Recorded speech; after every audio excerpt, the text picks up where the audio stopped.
Right then.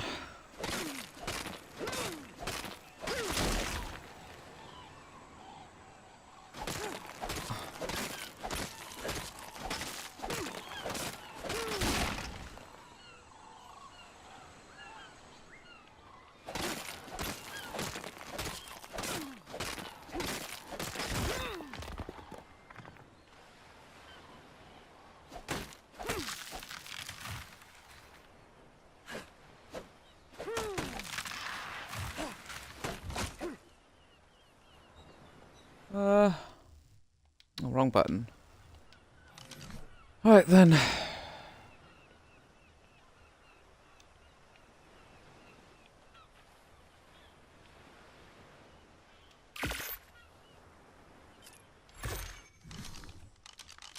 Oh, that's better. Right, sorry if I haven't streamed for a little while. I haven't been feeling too great. So I had a bit of a I had a massive meltdown yesterday. So, as I've said before, I'm autistic, so consistency in me isn't always possible. And yesterday I had a massive meltdown. To the point where today I am feeling very drained.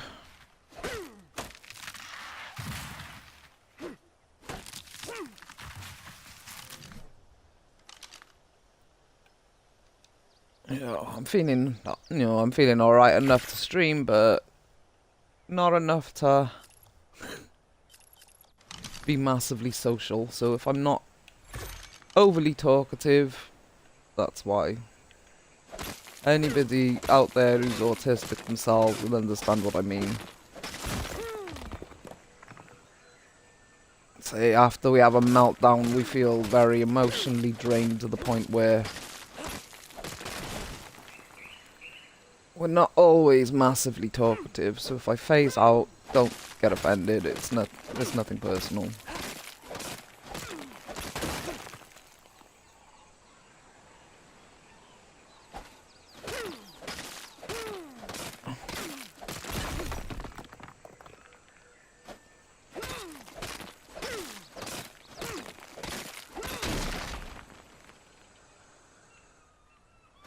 So at the moment, what I'm doing is just designing my single player. There's a multiplayer, blimmin' servers are all full at the moment, so I'm on my single player, just designing stuff. Started again as per usual. Right. I haven't got a lot of wood on me. Let's see how much wood I got in here. Not a lot. Okay. Okay, let's go and get some wood.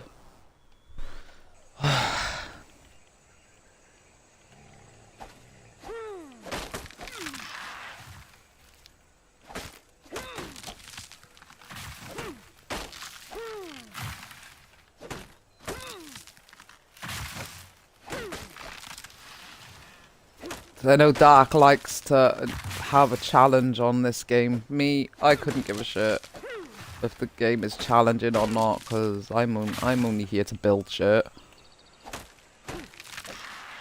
Oh, I like breeding the animals as well, like the Argentavis. I love the birds, but I'm a builder. I like building stuff. I couldn't give a shit if I use God mode or the flying mechanics or anything like that, because I'm just here to build shit.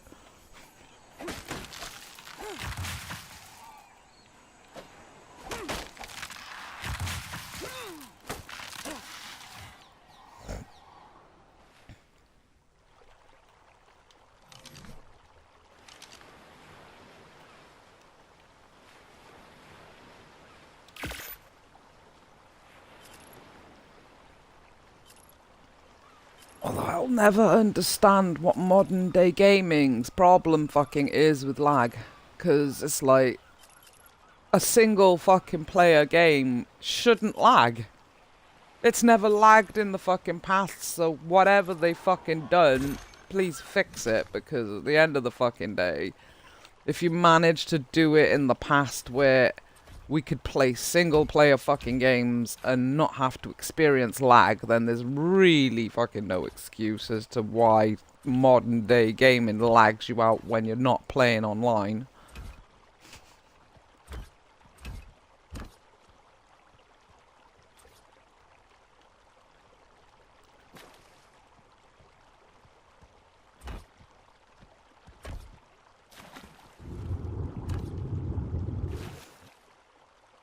Ugh.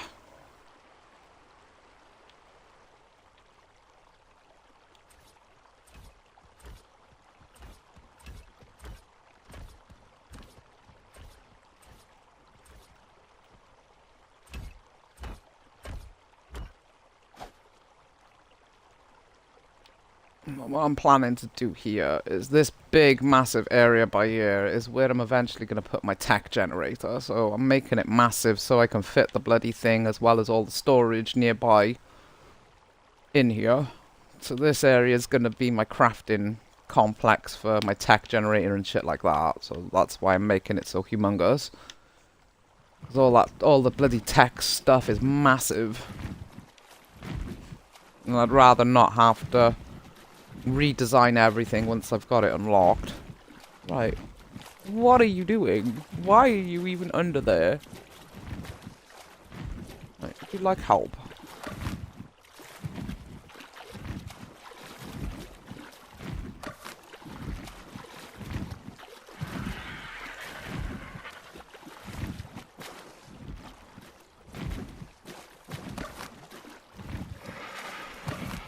There you go.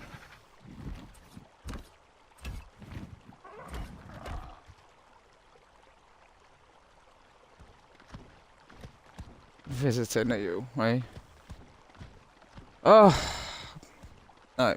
Would you like me to tame you? Is this what the visiting's all about? Right. Okay.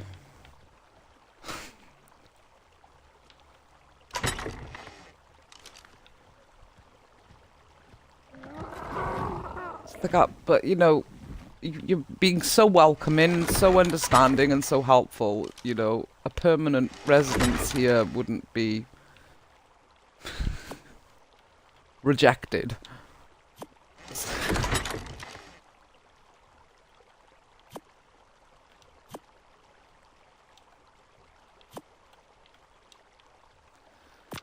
Okay, I've got plenty of meat on me. Where are you?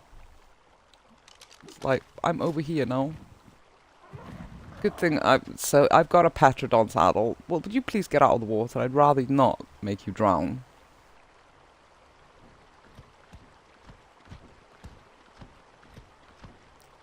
Listen, bud. You know, it's shallow. Right, yeah, it may be shallow, but I'd rather not tame you with your head in the water.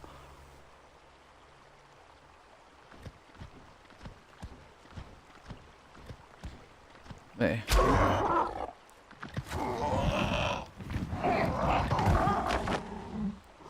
Right, night night, bud.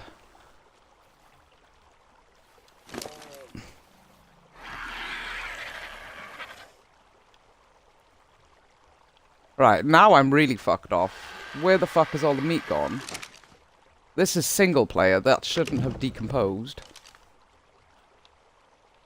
And you've rolled back the... They fucking rolled back the fucking servers, they said, didn't they?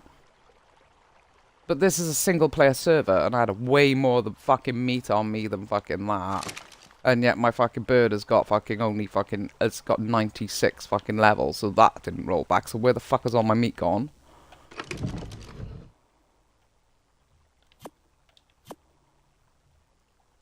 Now I'm epically pissed off. What the fuck has Wildcard done to my fucking single player game?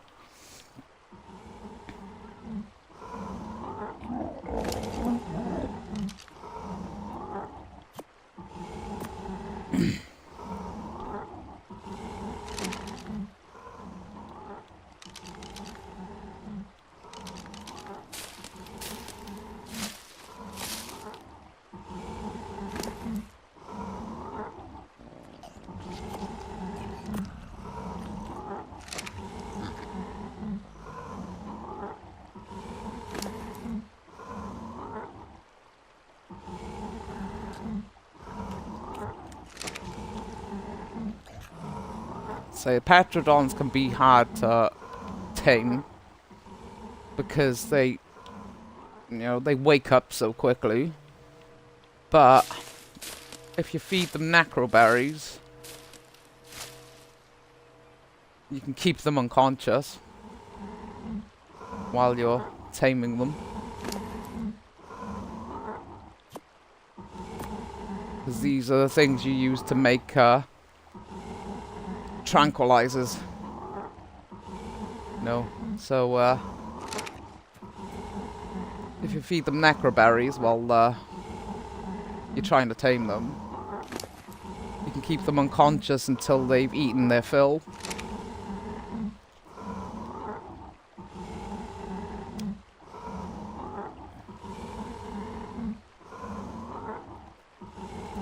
So if you look how bloody fast that bar's going down versus how fast he's eating, if you don't feed them necroberries, you're going to have to trank them again. And if they don't have enough health, because they're so weak health-wise, that you risk killing them if they're not high enough on level to have enough health to... And it all depends on your melee damage as well. So if you've started pumping points into your melee damage, if you try tranking them a second time, you risk killing them even if they're high on level, because they're so weak. It's unreal. Where's that Petrodon? Oh, there it is.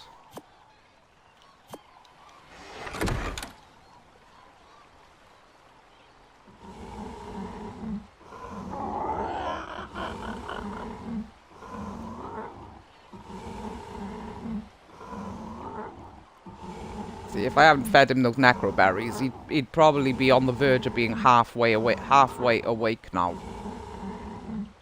But he's still not ready to eat his fill. So just use those necroberries. If you're on Xbox, just put necroberries in his inventory. Necroberries in their inventory, and press the right trigger to force feed them necroberries, and it'll keep them unconscious.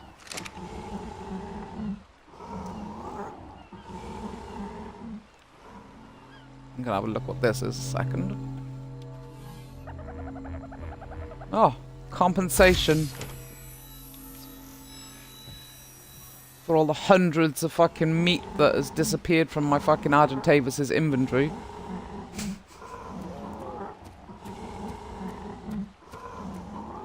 Well, only leaving me with fucking just over, with what?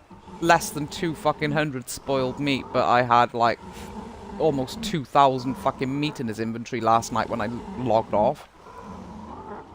And it's all gone. If this was a multiplayer bloody map. Oh, hello, beautiful. I love Ovi. Beautiful. That sound he makes when he runs away from you is so fucking lush. The look of, the sound of, I didn't fucking mean to fucking come over to you. I love Ovi. That sound right there just makes me fall in love with him. I know he's a raptor, and, raptors fucking should be intimidating creatures, but every time he does that, sound, I fall in love with him.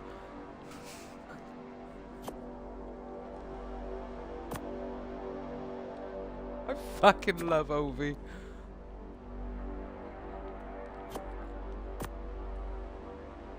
Take 2 eggs.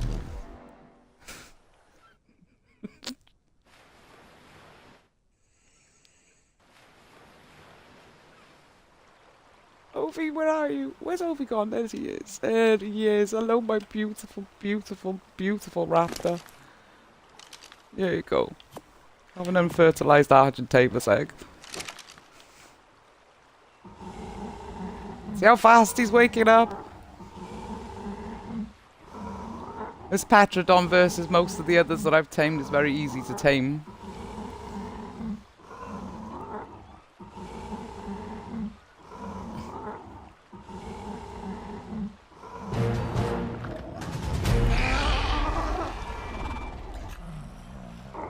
Hello, beautiful. Oh, hello. You're a gorgeous bugger, you are. I'm not sure what to name you yet.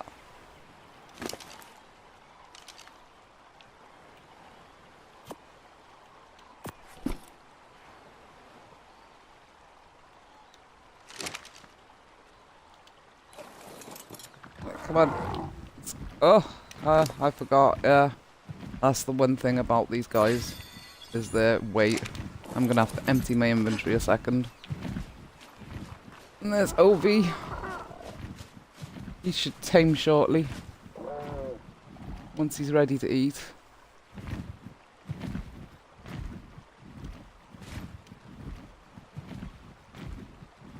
These are very easy to tame if you've got... Because to tame them, you've got to use eggs. Unfertilized eggs. To put in their inventory when you knock them unconscious. There you go, see. It should, depending on the egg that you use, it should only take one. So if you use an Argentavis egg like I just did, it should be an instant tame.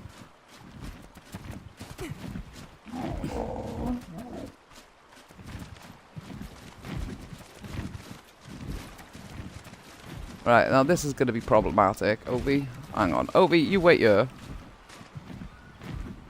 I'll be back for you in a second. Right, let's see. Sable follow in a sec. Where'd he go on? There you are. Right, let me just fly over here a second.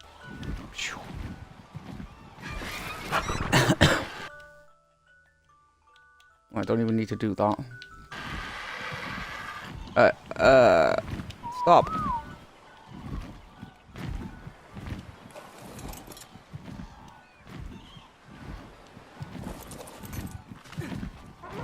There we go. Right, now you can cope with the weight. Let's go get Obi.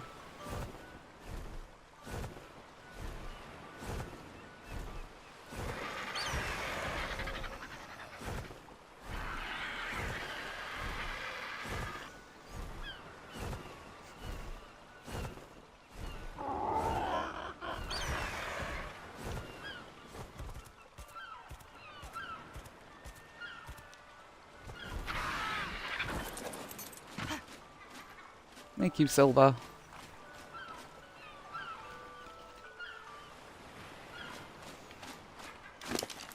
There's Obi. Right, for you... I'll give you that for the minute. Alright,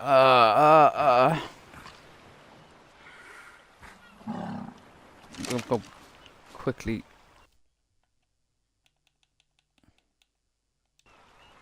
Put this back in the obelisk.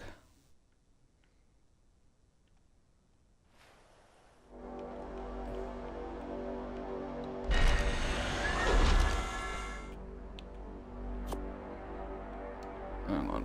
What am I doing wrong? Inventory.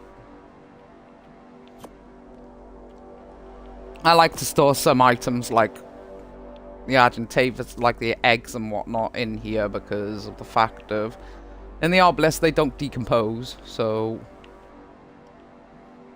anything that you want to save for long term or, you know, in between playthroughs, better to store it in the obelisk's inventory because they'll never decompose then. It's like I got all these dead animals in here that died in different circumstances on other playthroughs that I keep meaning to resurrect in Scorched Earth, but I haven't got round to finishing my Scorched Earth build yet because of the fact of I just don't like the map. But unfortunately, there's on the Ascended, there's a dinosaur on there that will allow you to resurrect dead dinos, but it's the only map that actually it actually spawns on unless you're using some of the mod maps like Fungula, I think it's called. That has that dino spawn on it as well. Otherwise you're gonna have to catch it on Scorched Earth and yeah, resurrect everything there.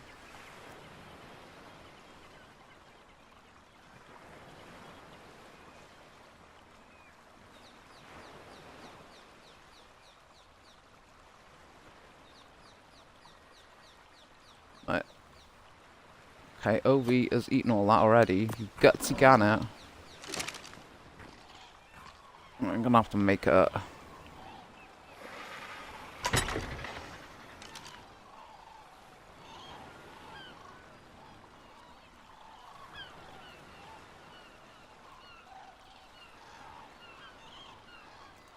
2 seconds. Hang on, 2 seconds. I'm responding to a message on Discord. A sec. Hang on.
Right,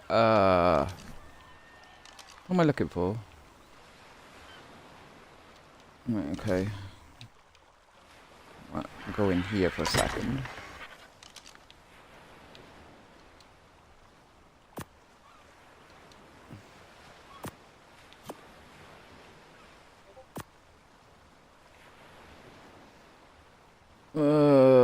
Okay.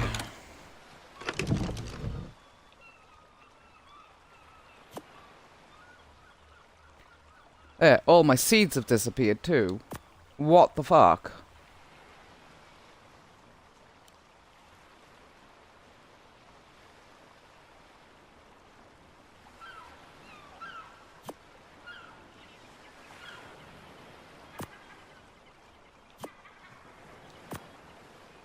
Okay, I think... Okay, I think... I know what's happened. I think this might not actually be Wildcard's fault. I think it might be as a result of one of the mods I was using, but I've turned it off.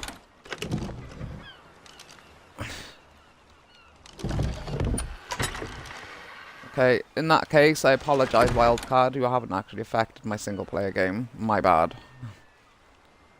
Right, what I will do, though, is... Right, you, my beautiful, beautiful creature.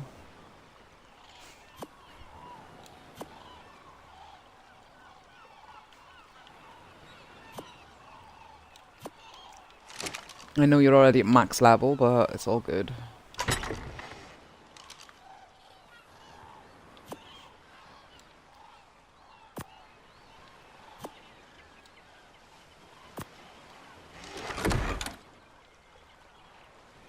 Come on, let's go and get some food for the others.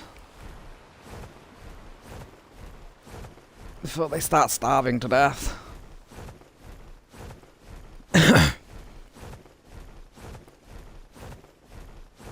So, although I'm going to have to take a trip over to my aberration character to get some wood to build the cliff platforms. I'd like to start building that aviary as soon as possible.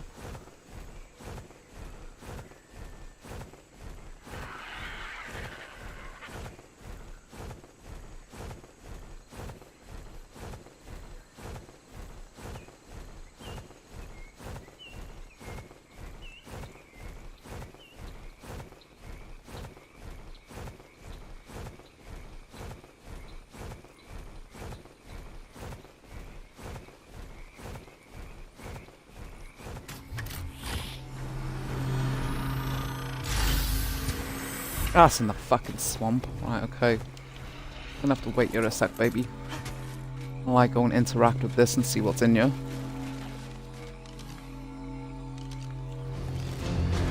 Oh, for crying out loud. Who's attacking my angel? Ah, it's a Sacro. No longer alive.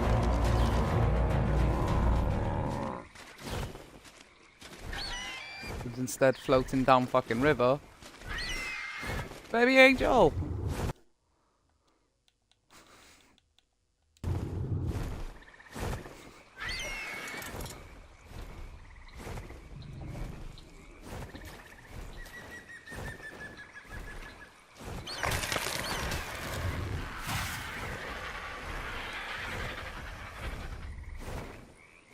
I'm sorry about this, but...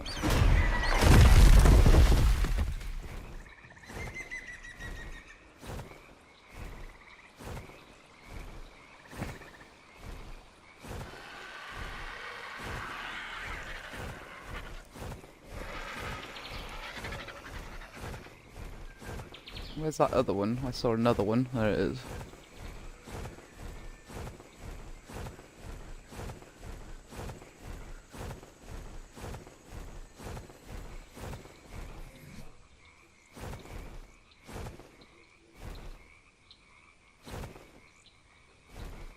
Oh, got some benches. Nice.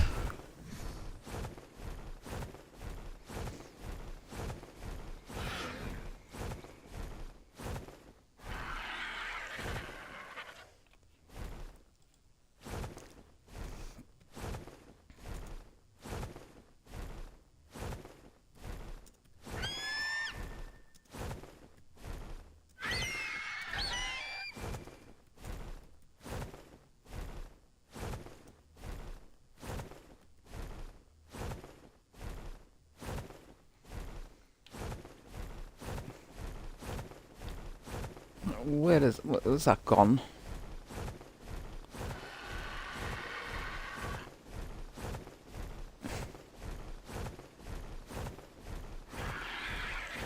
Okay, there it is.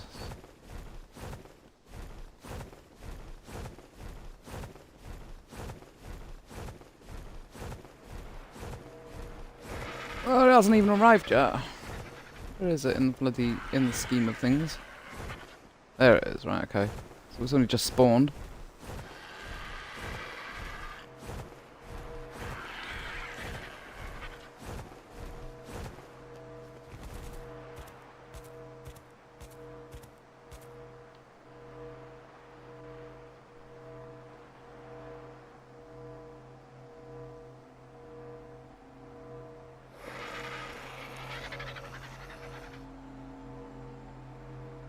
Almost here, though I can hear it.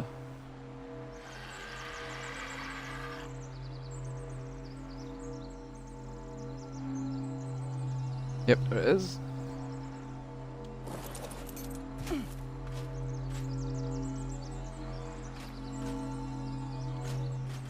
Although one thing I think I'm gonna do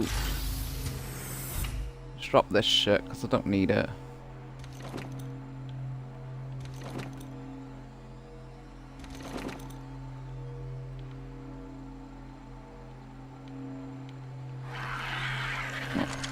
Carry them for a minute, baby, so I don't accidentally leave them in here. What's this?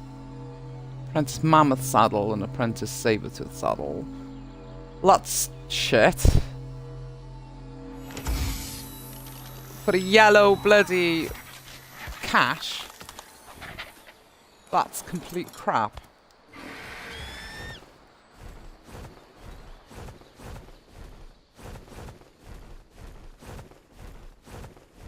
I'm offended that you'd even think that that was a good bloody thing to offer. What the hell, like? Just a couple of apprentice saddles and a yellow cache. That's something I'd expect from a blue or green cache. Not a fucking yellow one.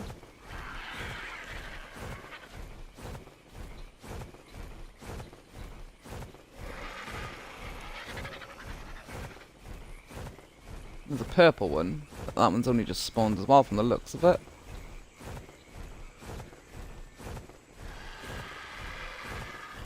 Yeah, it is. I'm just spawning.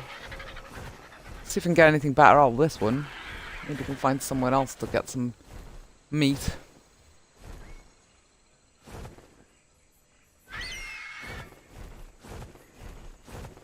Oh, speaking of meat. Oh, we're waiting. Sorry, dude.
Right, it's almost good. I can hear it.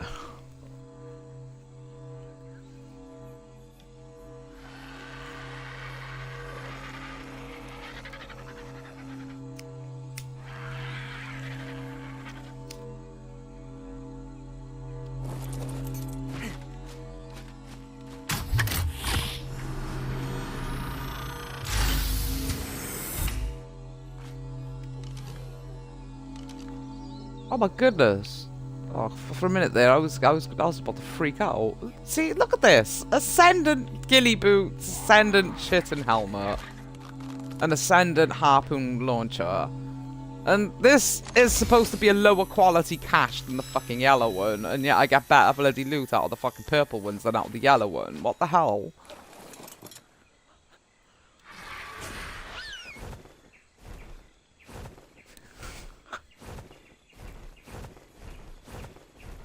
Your Ascendant level gear in a purple cache versus Apprentice level gear in a yellow cache.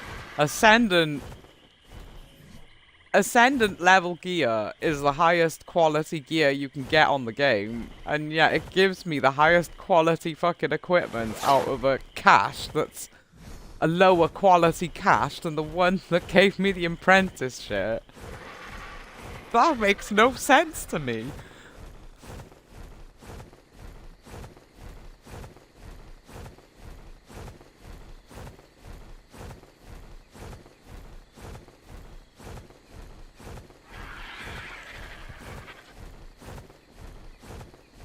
No, because the colours of the cache is the same as the gear themselves. You've got white gear, which is basic. You know, so, you know, white caches, they're basic. Then the second quality up is green. Which is, well, not really sure what the class green looking as, to be honest. I wouldn't really say it was advanced because it's not really that advanced. It's only slightly better than basic. And then you got blue, which is the Apprentice.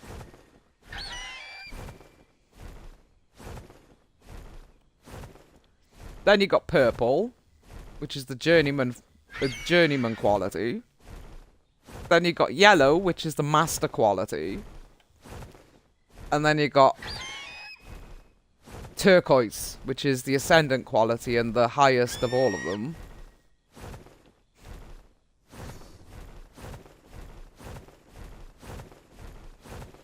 So, I think green is supposed to be advanced, but... Oh yeah, and then there's red as well, which is... I can't remember the name of. But that's just slightly lower quality than I think red is just above master, the yellow one, and in between master and ascendant. They don't spawn very often.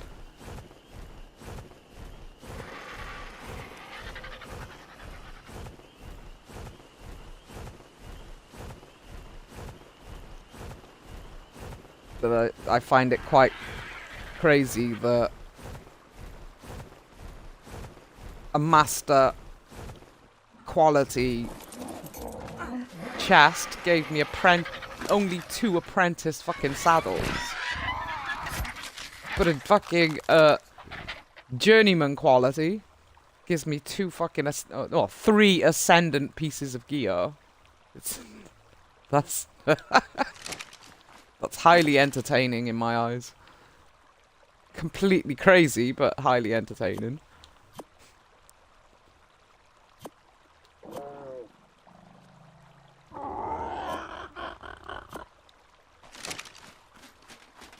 I don't have a...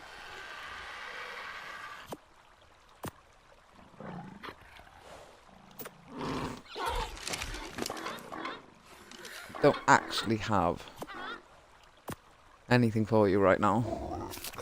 Although I will increase your weight.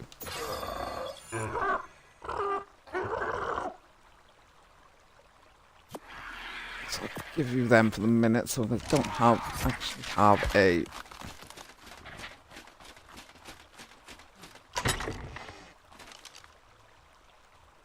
what do I actually need to craft a trough? So I don't have to keep putting it into the individual inventories anymore. I'll move it later when I build the area where I'm actually going to put them, but right now... metal, fibre, thatch, and metal, fibre, thatch, and wood. Right, okay, well, I got wood. Don't think I got thatch on me at the moment. Got metal by there. So where's the thatch? Metal.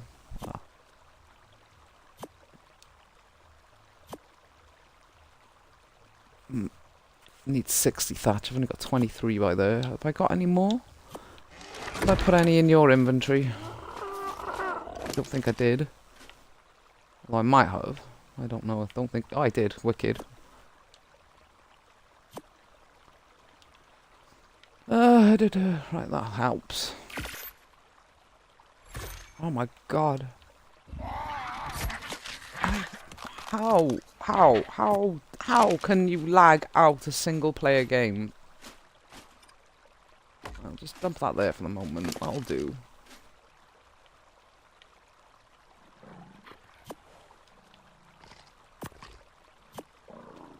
At this early stage in the game, I don't even bother with the raw prime meat. I just leave it spoil because there's just no point because it spoils so quickly anyway. In the early stages, I just leave it spoil so that I've got spoiled meat for creating narcotics. In the later stages, I'll cook it up, but at this point, when I haven't even built somewhere for me to stay for the night, I don't bother.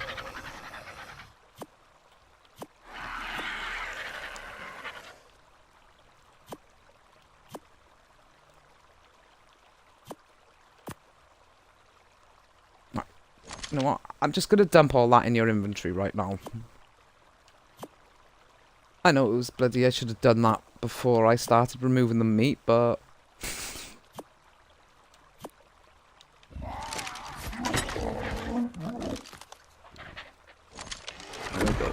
We've got something to eat now, because Ovi and and the Petrodon have probably chowed down on most of the meat I put in the inventory by now.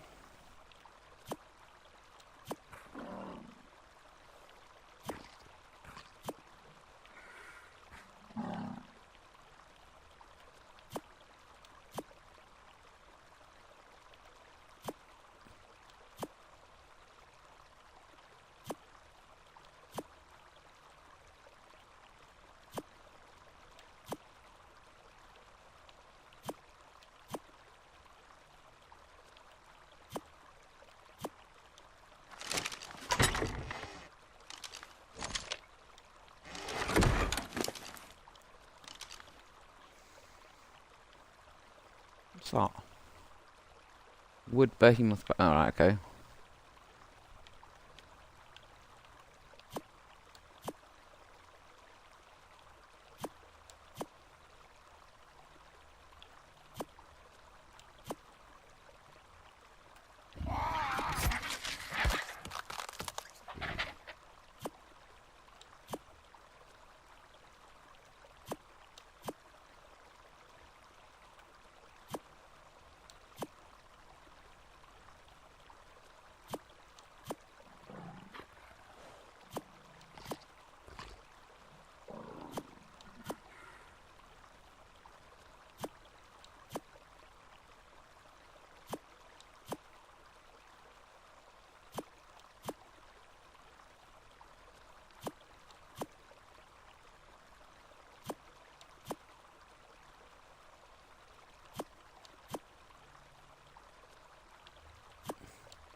There we go, that works. Now I don't have to worry about them for the time being. I can just focus on building my base.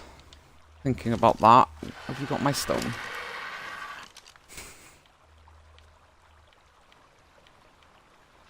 Oh, I've only got 7 stone left. Right, okay. Stone, thatch, the wood, fibre. Right.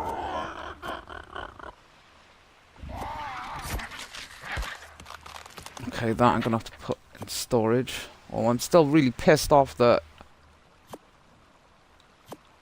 all my seeds have disappeared from my bloody storage for some reason. Because turning off the bloody mod that I turned off last night shouldn't have affected the seeds, because they're naturally in the game anyway. So I'm really pissed off about that.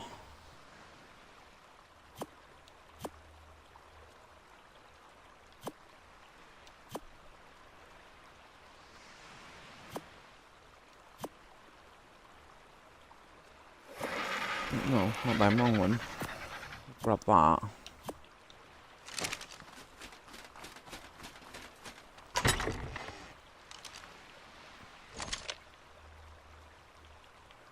Not them. They're going in my preserver's bin. I got to restock on all these last night because last night all my bloody seeds and everything, because this was full. All these seeds bloody vanished, and they shouldn't have. Because I was testing out that guilds and goblins mod, and it was like, for the most part I was enjoying it, but it's not the type of mod I should be activating on this playthrough, because this playthrough I've already started building my base, and I've already got a design in mind of what I want to do, and that mod, the guilds and goblins, keeps you in a medieval period type build, so a lot of the stuff that I was building was, you know, wasn't compatible with the mod, so I turned it off.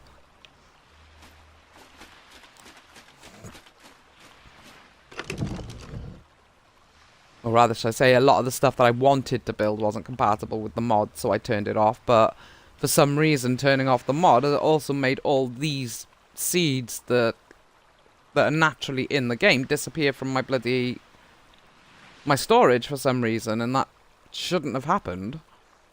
Because these are naturally in the game anyway.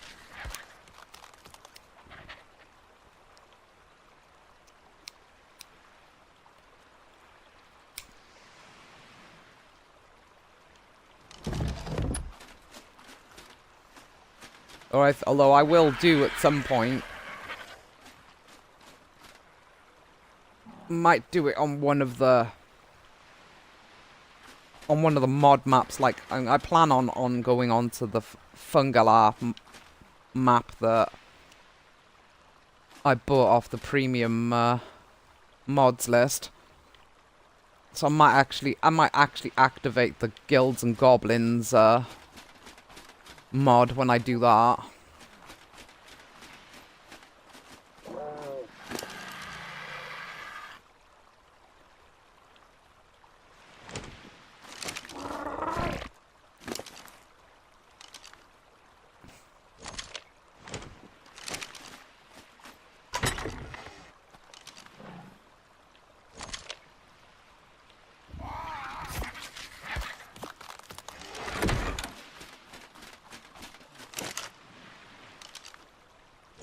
fact, I might actually turn that Guilds and Goblins bloody playthrough on Fungalar. Now that I'm thinking about it, I might actually turn that into a stream, because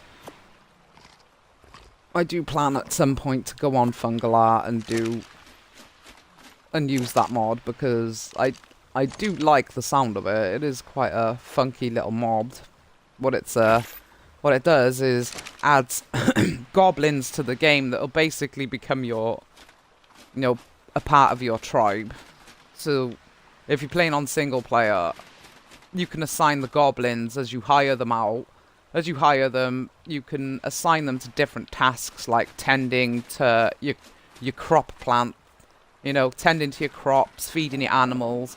They basically act the same way as the robot that you can get in here, except it's a group of goblins that you can hire.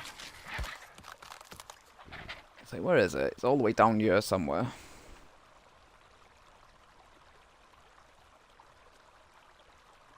Where is he? Where's the robot? There he is. An assembled Sir 5RM8. This thing takes forever to craft, but when you crafted him, you can assign him to do all sorts of tasks. Like, you can get him to feed your animals, so you can tell him, so you need access to vaults and bloody whatnot. So once you've unlocked the upgraded storage vaults, you can assign him to different vaults and get him to either gather resources for you. So if you need a specific resource and you've got vaults for specific resources, like, say, metal, for example, you could assign him to that vault, interact with the vault, and then tell him, go out and gather metal and put it in here. And the Guilds and Goblins mod is a lot like that, except you've got individual goblins for individual tasks. You don't have to actually tell them, I want you to do this, because they're automatically assigned to that when you hire them. Because there's lots of different goblins that do lots of different things, like farming, gathering items, feeding your animals, and all that kind of stuff. So I was like, ooh, that sounds interesting. So I decided to purchase the mod, but unfortunately, like I said, it's not compatible with my island playthrough because of the type of design that I'm doing on here, and it keeps you in a medieval state, so you can't actually use metal buildings or tree platforms or anything like that, which I fully intended to use, so I turned it off for this playthrough. But I might activate it for my Fungalar playthrough, because I think it would actually work nicely on that map, because that map is a mod map anyway. And it's designed to be like an elven themed map, so like a magic themed map. So I think goblins would actually work well on that map.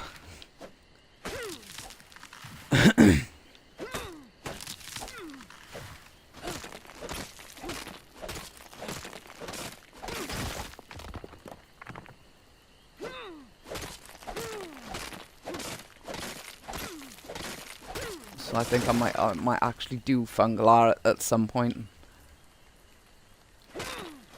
I'm even tempted to go and do it now, to be honest.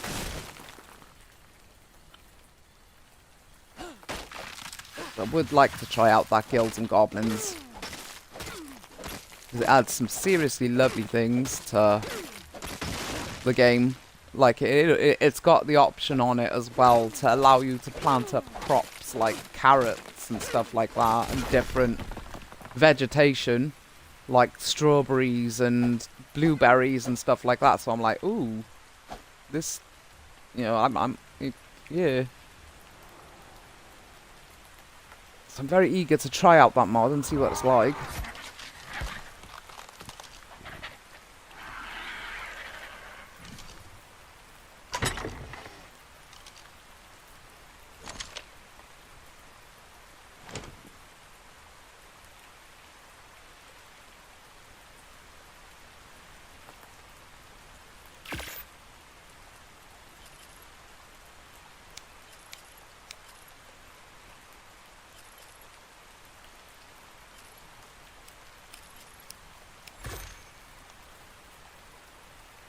Although, well, I'm thinking on the lines of mods, actually. Although I'm better off waiting until the sun comes up, because I won't be able to see it properly. But I also downloaded another skin mod last night off the premium mods that I thought sounded pretty cool. It's another Roman-themed mod skin. But this one actually adds the option for you to build statues. So I was like, ooh. That would definitely spruce the place up. I think I might actually... Let's have a look. Wait, wrong button.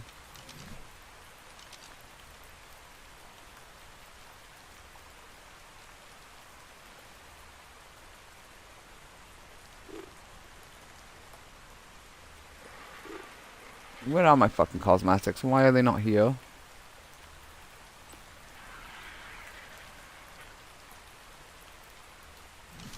Right, for some reason they haven't actually bloody... What the fuck, like?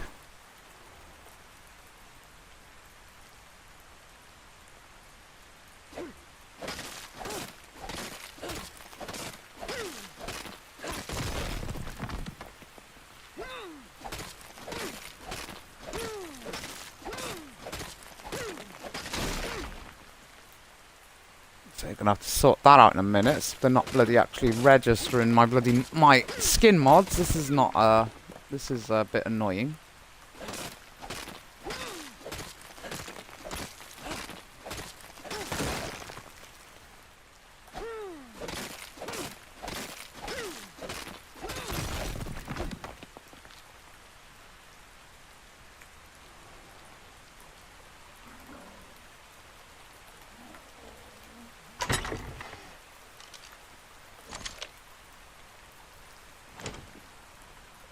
Because what I'm thinking in regards to the design for this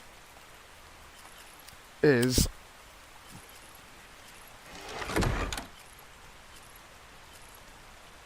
like this big huge area, like I said earlier, my tech generator and all my crafting shit's coming in here. Up here I was gonna turn into my actual chill zone. So this is my house. So I'm gonna put like a settee, table, chairs, and all that kind of stuff. You know, fireplace and all that kind of stuff in here. You know, bedroom, toilet, a proper living space. You know, I'll put individual rooms for different things, you know, kitchen and all that kind of stuff in here as I build it properly.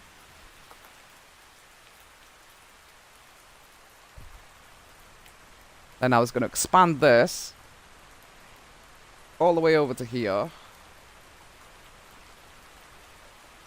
Put an area for my dinos to live in, so like all my ground-based dinos.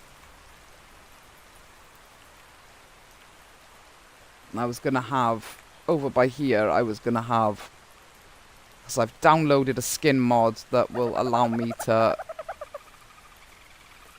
make proper fence enclosures. You know, really nice looking fence enclosures for my dinosaurs. And I was gonna make an enclosure around here for my sheep.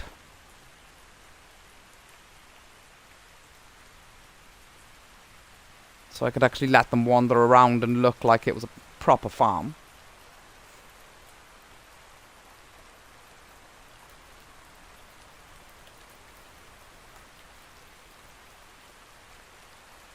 And then up on this rock, I was going to put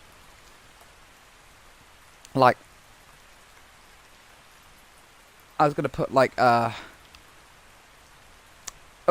cliff platforms all the way around this. You know, expand them out so it's, you know, quite a big radius. And I was going to turn up here into an aviary for my Argentavises and my Petrodons and whatnot. Build it all the way around this and out and down. Have it connected to this as well. So like having this upper part for like my Argentavis, have it connected. I was gonna originally have it connected via a bridge to my house, which I still might, because I was thinking maybe because I'm having it connected to this as well, having this bit be the lower part of the aviary, and then have it expanded all the way up to here so that I can have the aviary in floors for letting all my birds live in here.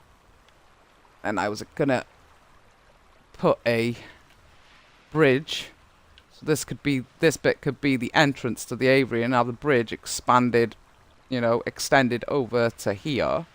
Have this an area on top of my roof by here for as like a landing platform for when I'm out flying on my Argentavis, and they could just land on there, walk across the bridge and into the aviary, instead of having to fart ass all the time around all the time with landing my bird and opening the door and bloody getting them in. So just landing platform on the roof, bridge connection over to the aviary.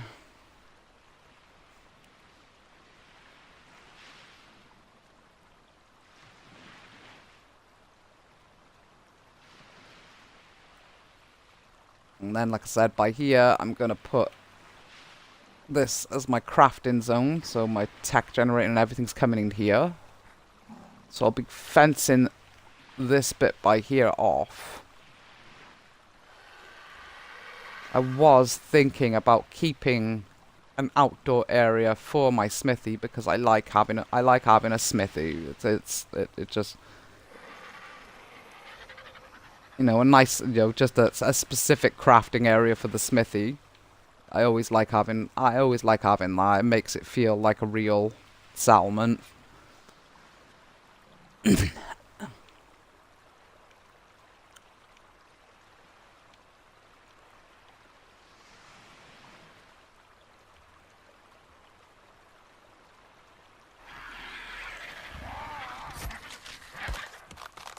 That needs...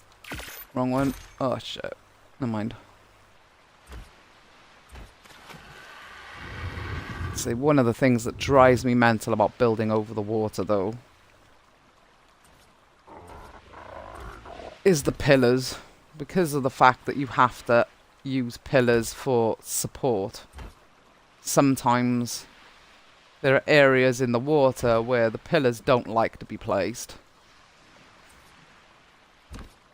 So you start designing to build over the water, and then you end up having to take it all apart because you reach an area where the game's like, no, you're not allowed to build here. And I'm like, ah!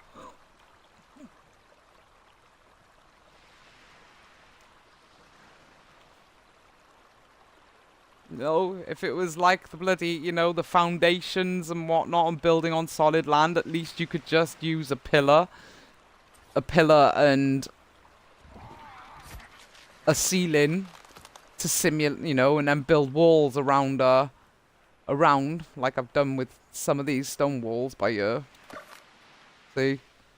Pillar and ceiling to make it look like I've used a foundation. But you can't do that when you're building on water. If it decides that you're not allowed to build here, then you have to just take everything apart and then put it back together in a way that will allow you to actually go round the areas where it won't let you put pillars. And it's just, it drives me mental sometimes.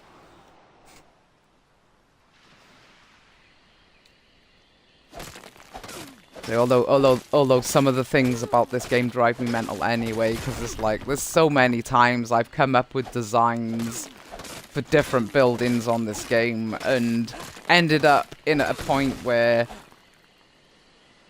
I can't go through with that design because the right schematic is not in the game. Like, you know, I'm held back by the fact that there's no wedge foundations. It's like the foundations, the wedge foundations are all triangles, whereas you've got the wedge-shaped walls like this.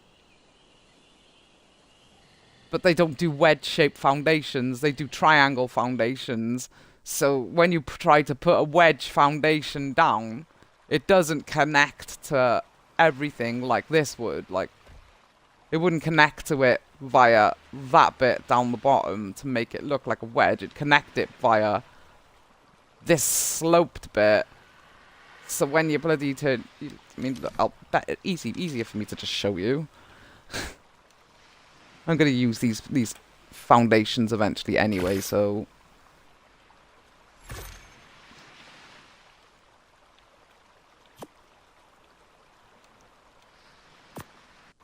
Like, look, you try and connect this. There you go, see? Triangle. A fucking triangle. It's like, why? Why can't you just do this shape so that I can actually put a wedge fucking shape foundation so it doesn't mess with my design, like? Why does it have to be a triangle? Just why? So many times that one tiny little detail has messed with every design that I've ever come up with, and it's just so frustrating.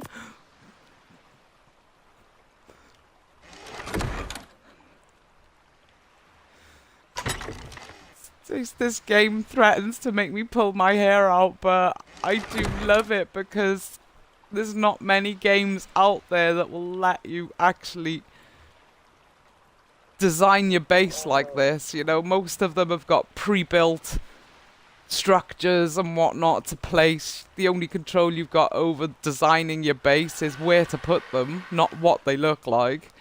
And that's part of what I love about Ark, is the fact that you've got all these tools to build the things the way you want the building to be. But silly things like no wedge-shaped bloody foundations and triangle foundations instead fuck with so many of my designs that it threatens to make me pull my hair out. It's like, ah, why?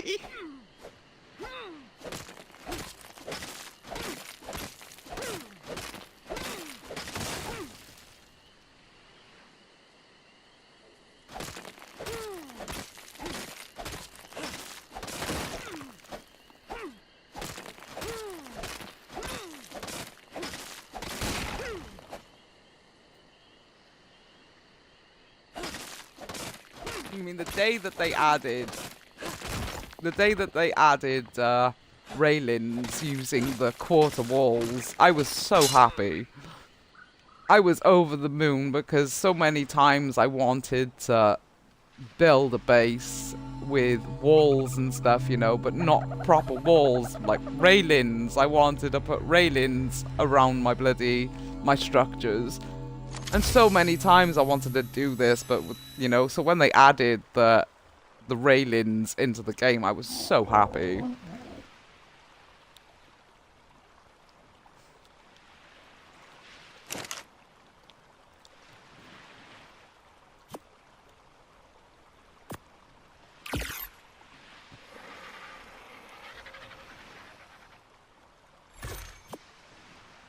One of the reasons why I'm so happy that they've allowed console players to use mods, because, you know, the greenhouse windows are just too dim for my liking. I know a lot of people like to use them as proper windows when they're building structures, but for me they're just too dim, so I prefer to use mods to turn things into windows.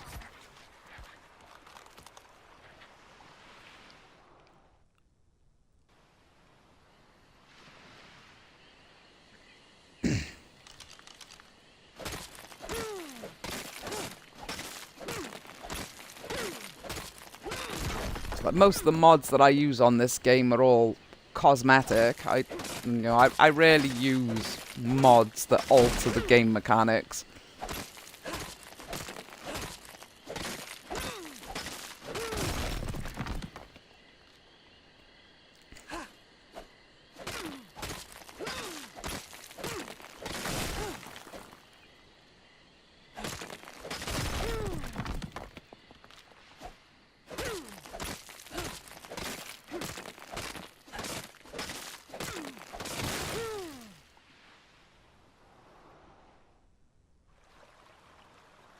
and the sea.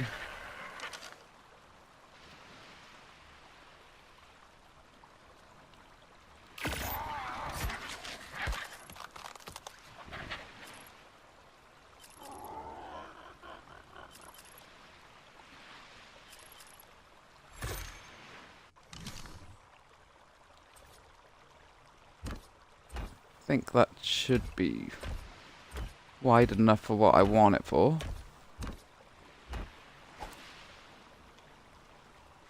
No, that's plenty wide. That'll give me enough room to dump the tech generator in the center and still have plenty of walking space and space to store the storage for the tech generator, because for anyone who's never played the game before, once you unlock the tech generator, you also unlock designated storage as well for it. You can also unlock designated storage for it. It doesn't necessarily mean you'll unlock them at the same time, but you can unlock designated storage boxes which have basically infinite. So it's like, where's the tech generator? There it is. That's the tech generator. But you gotta do the bosses.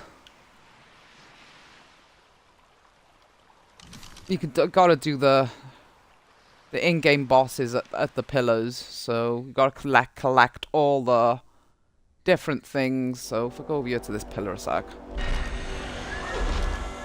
So these, for summoning the dragon at the red pillar here. To summon the dragon, you've got to have specific items. So you got to go and collect all the different artifacts from all the different mini bosses that are around the map, and put all the items to summon these bosses in the in the tribute section. Then you can summon the boss to fight it, and once you fought the bosses and killed them, you got to kill all the bosses at each of these obelisks, the green, blue, and red ones, and then you go on the island anyway. Over, let's head. Where is it? Over here to the volcano. Once you've beaten all those bosses, come over here to the volcano, and at the top of the volcano here, there it is. You got this.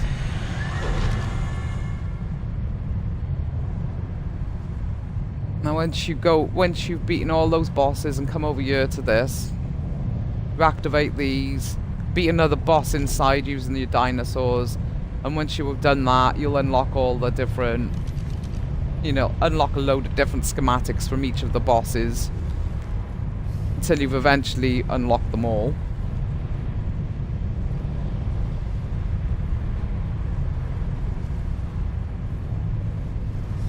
So you can also farm the bosses for different things like element for crafting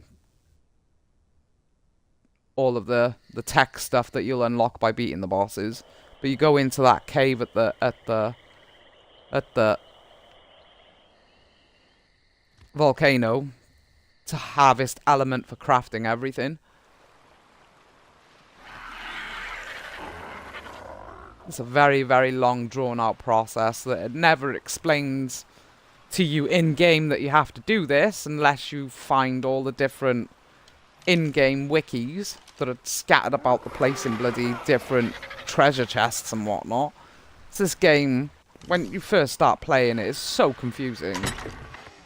It gives you absolutely no direction on what you're meant to do. So for a lot of people, it becomes so frustrating.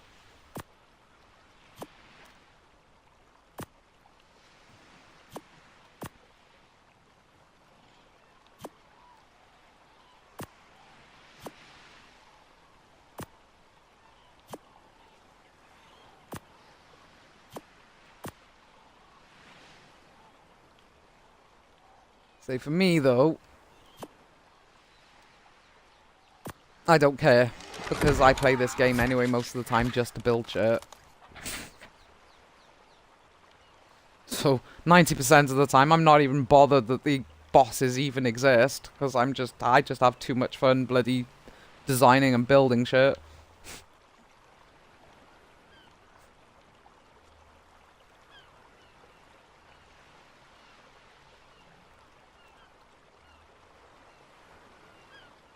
So I'm going to expand this all the way over to this side of the island, though. I'm going to put a port as well out here for my boat. Was thinking of connecting the port up here to my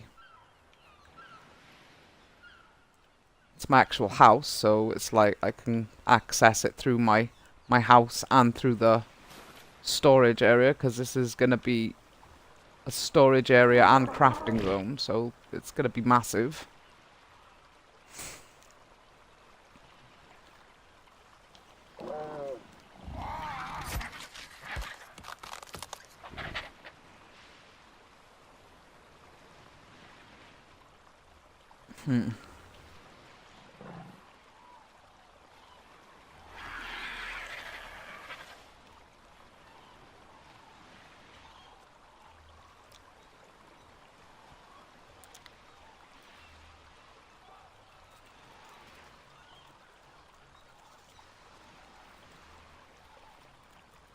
So looking at this though, I might have to expand this. I might have to expand this up one additional floor to be in line with that. I'm not going to build that until I've got the alignment of this right, because I'll have to, in order to build it, I'm going to have to put a temporary bridge just to get it lined up properly. So that later when I can build the tech bridge, that it's already lined up perfectly. Otherwise I'll have to demolish the entire aviary and rebuild it.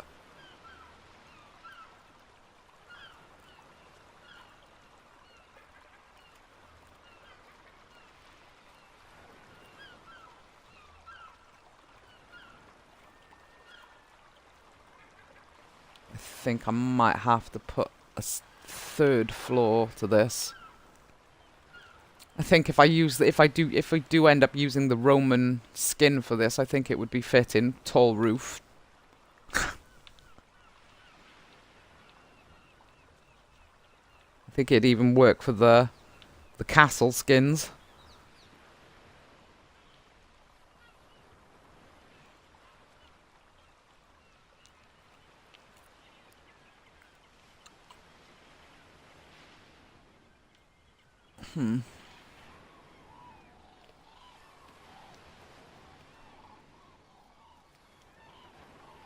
Yeah, I'm gonna put a port down here.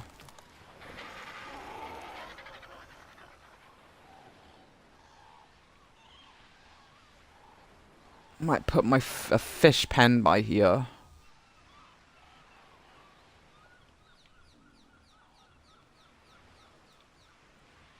So, steps leading down to my fishing area.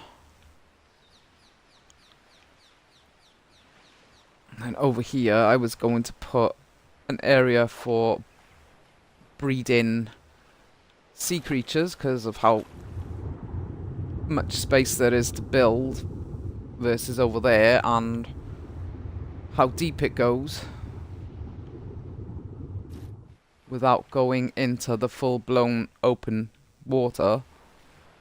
So it's like it's deep enough to by year to build an enclosure, but not too deep that I'm ending up having to use like 40 pillars just for one section.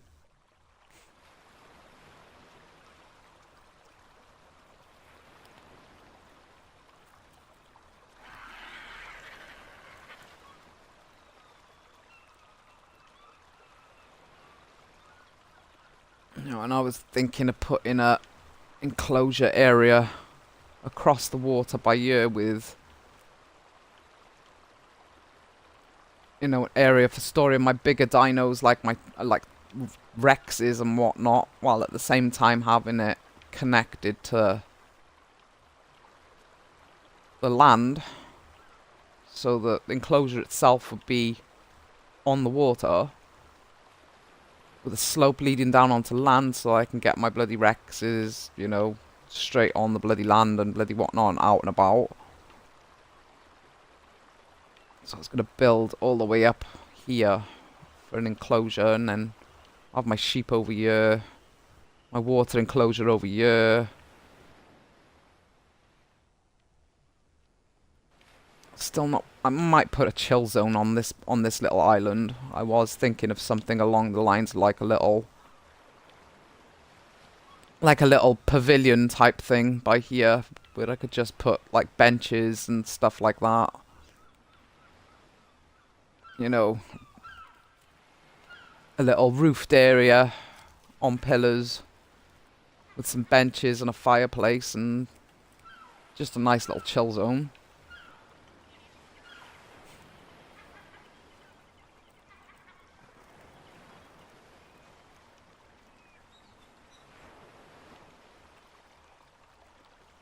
My aviary up here.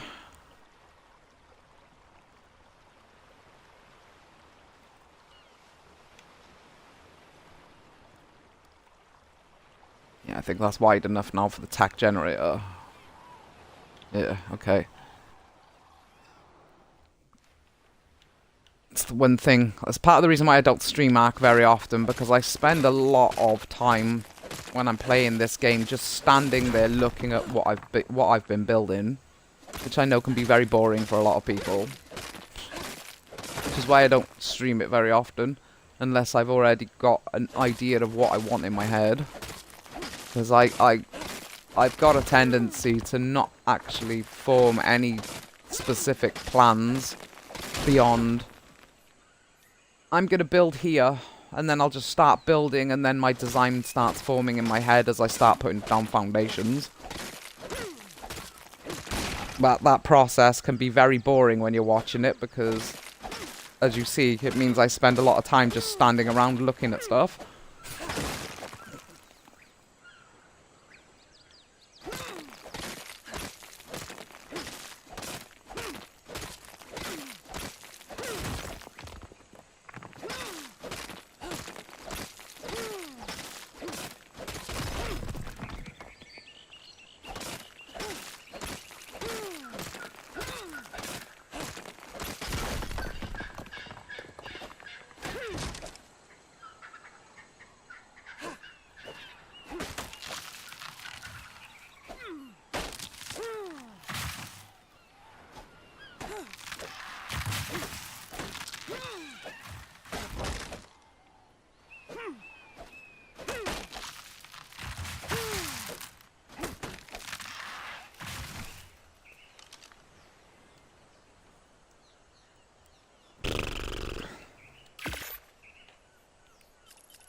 What's happened to the description?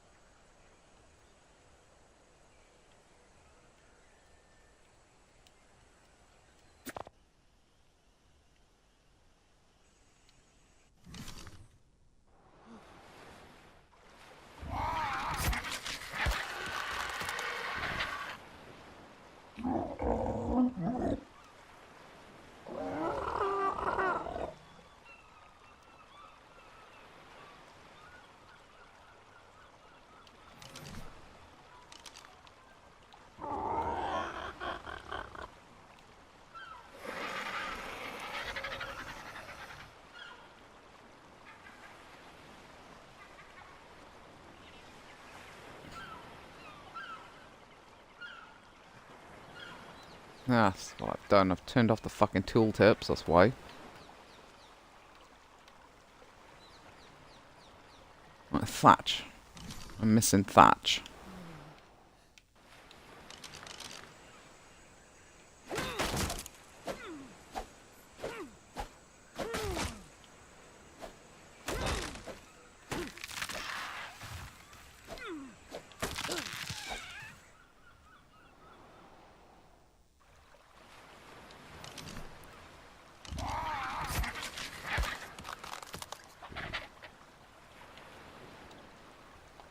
That's better.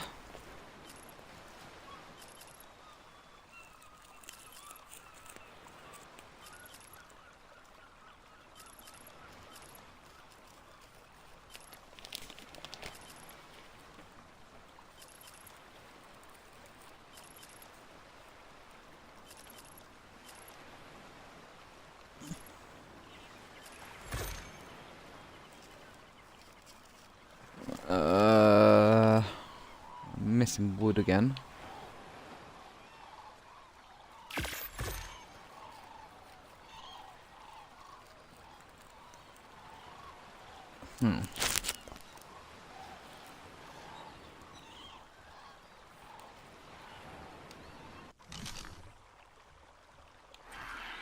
Now I need to finish expanding it this way.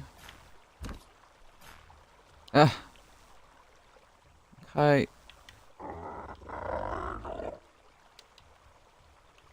Hey.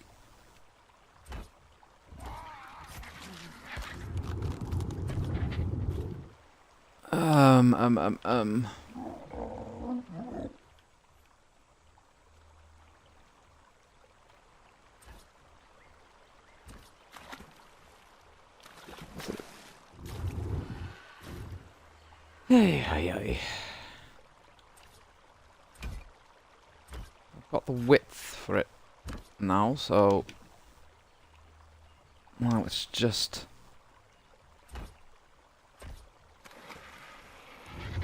there we go.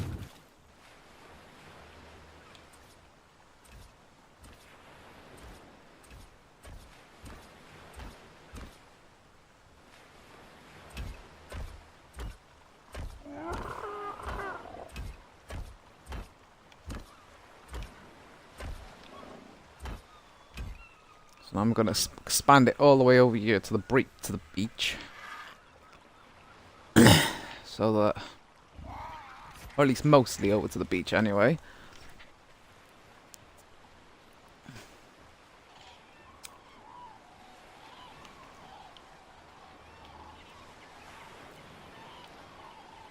Because I'm gonna keep the same width for the size of my dino enclosure over here, so it's gonna be massive because I'll want it to be able to fit like T-Rexes and shit in there. So I'm gonna have the expanded all the way over to about by here, and then I'm gonna have my tech generator and all my crafting stuff, like my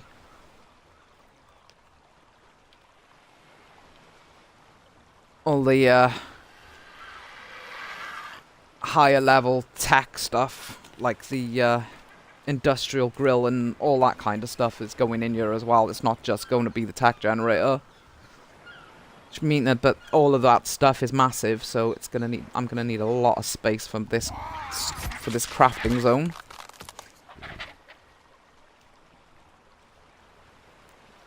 If I don't want it to look too claustrophobic, because I've made that mistake many times along the way.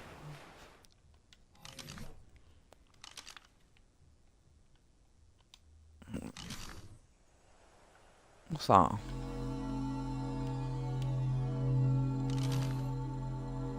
Oh, there's Euroberry seeds.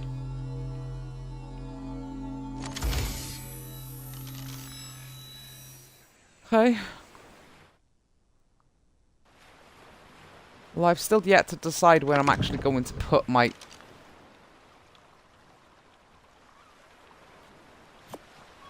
I have still yet to decide where I'm actually going to put the greenhouse. I was initially thinking of putting it on the roof, but I want to connect my house to my aviary, so I don't think I'll be able to get away with putting it on my roof unless I shrink down the greenhouse, but then that'll leave me less room for a landing zone unless I expand the roof out a little bit before. I might do that, but that'll also mean I'll have to put pillars down, and I don't want to put the pillars down in the wrong place, otherwise it will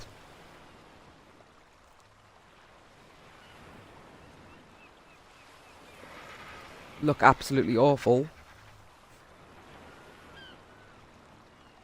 I might, because crafting zone's going to come out to about here from that pillar by there. So I might be able to get away with putting like a pillar by here and a pillar by here, just in front of the stairs. That might look okay, especially if I'm using the Roman skin.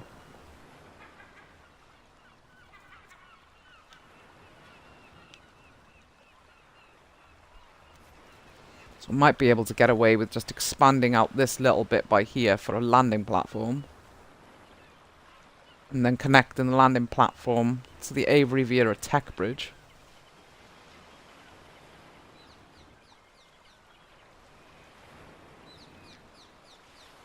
Okay, I might put those pillars in place now just so that I'm...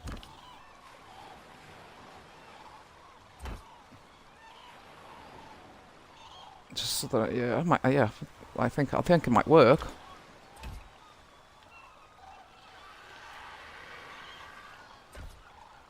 If I do use the Roman tech skin, I think that'll look quite the Roman mod skin, I think that might look quite nice.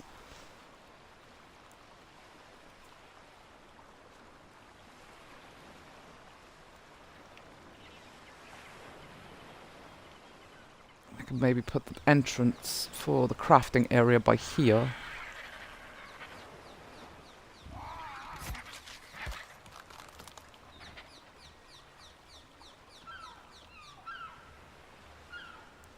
Yeah, I think that might actually... I think I'm gonna start building the walls by here. I think. Just so that I can get a better idea of how it'll look.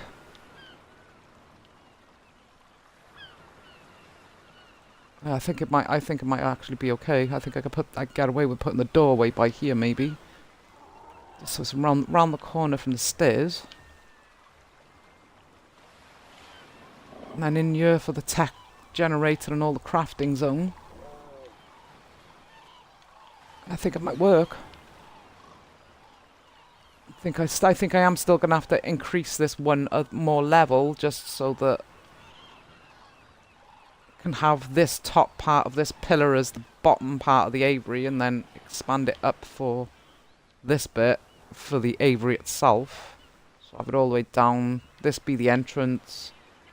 Tech bridge over here, landing platform, and then I might put the greenhouse on top of the house itself.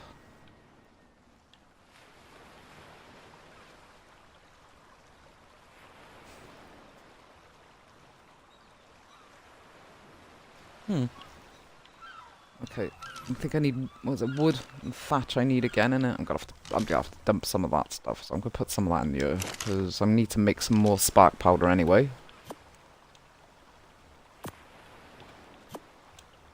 Just put some of these in here for a sec.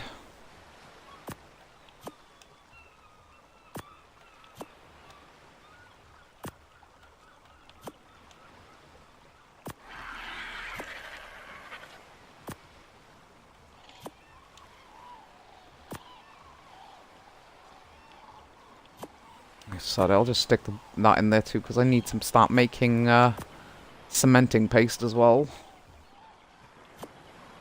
Start crafting some of that, because I'm going to need that for the greenhouse. Among other things.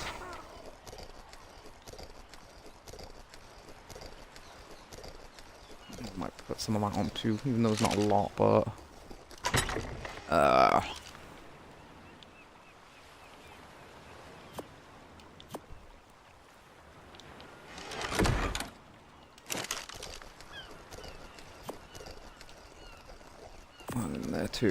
There we go.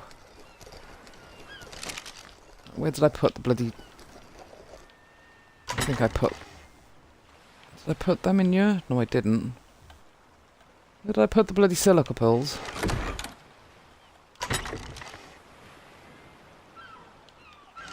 Must be in here. Oh, no, they're not, because I actually took all these out. That's what explains it. I actually took all them out of here. That's why they're not in there. I was wondering why I had so much bloody flint in my inventory. It's because I forgot to bloody put all the stuff back in here when I removed it. Duh.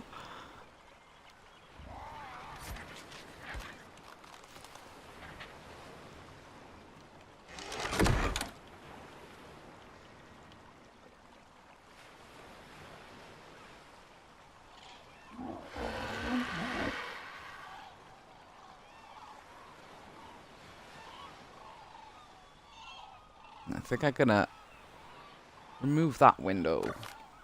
I'll put the windows by here and by here.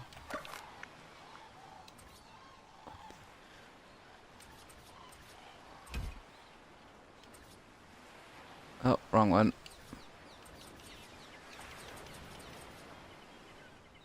Window. Alright, yeah. I think that'll look nice. Of the port down by here. I could put a load of like barrels and chests and shit on the port to make it look like a trading port.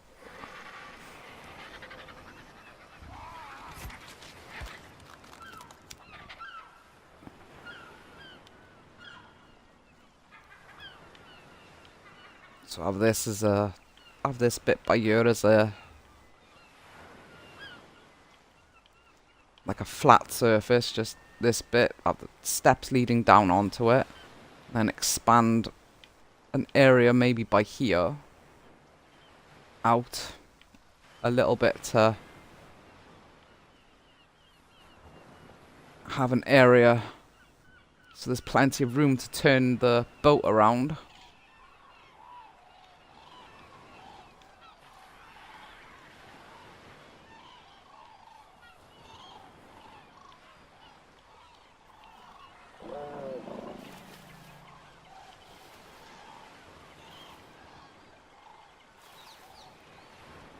Yeah, I think that'll work.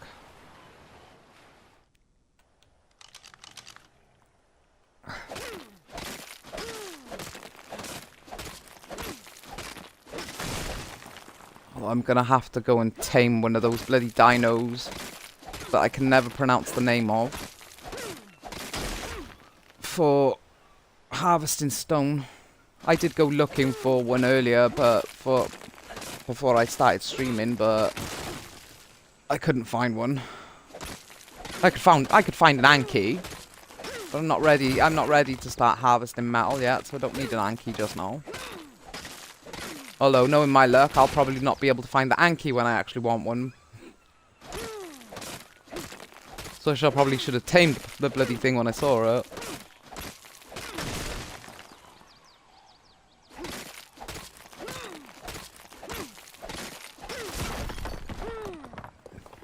I got some. I think I might actually. Yeah, sod it. I think I'm gonna harvest some necroberries a sec. In fact, I don't know. I don't think I've actually got the seed to plant them up, have I? No, I haven't. Not yet. Anyway, I'll have to harvest them. Put my stone in here a sec.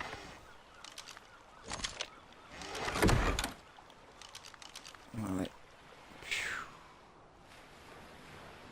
The reason I'm coming over here for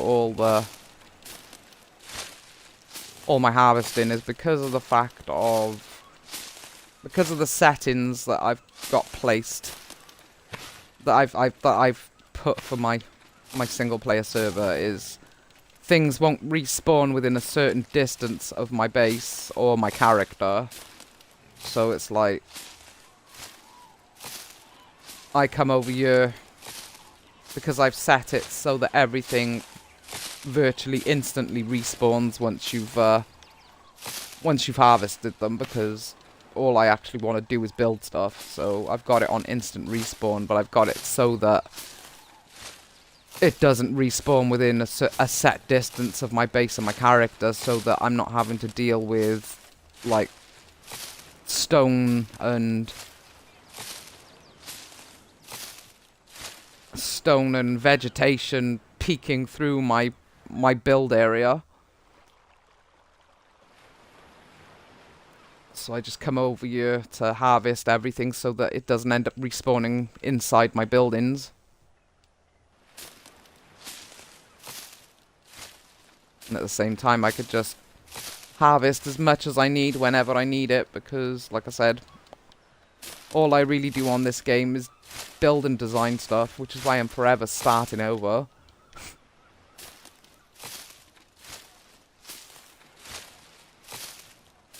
I mean, I will also,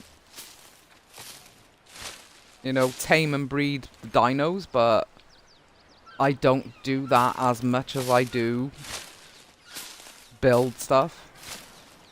I'm not the survivor. I'm not the survivor type player. I don't play this game for the survival side of it. I play this game because this is one of the few games on the market that allows me to actually design my settlement instead of just placing buildings, you know, down wherever I feel like it. I can actually build them from the ground up, and that's why I love it so much. You know, I mean, I've streamed Medieval Dynasty in the past, and, you know, I absolutely love that game, but even that game, all the buildings on that game are already pre-designed, and you've just got to decide where you're going to put them, what you're going to put in them, you know, and that's it. But this, I can build it myself.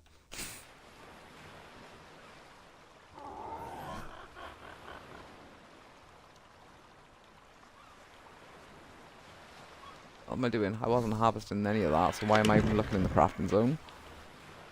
Harvesting these. There we go. Now I got necroberry seeds. Stimberries.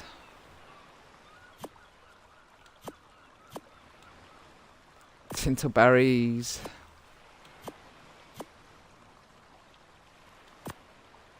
These are, see, these ones are amberberries. So verdaberries, they're the new ones that they added in Ark Ascended. They weren't actually in Ark Evolved.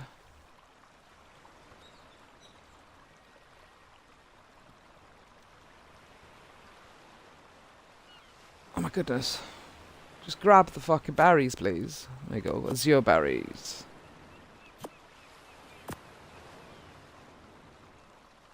There you go. Cinnamon berries, which I don't think were in Ark Evolved either. They're the cinnamon berries. Those green ones. And they're the Verda berries. Neither of them were initially in Ark Evolved. And you got these, the Magan berries.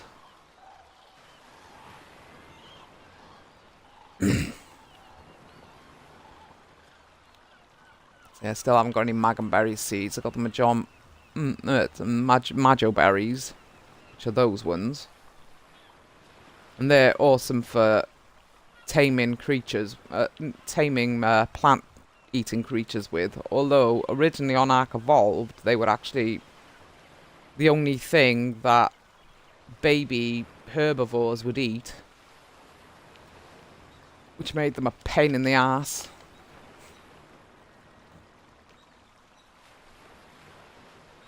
I mean, it was okay once you had a greenhouse because you could grow them specifically for the babies and, you know, not have to worry about the fingers crossed I can harvest them when I need them.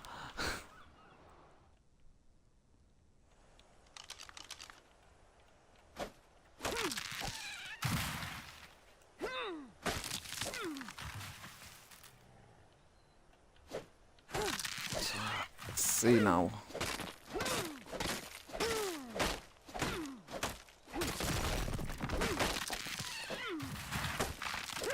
Also need thatch so I can finish off placing the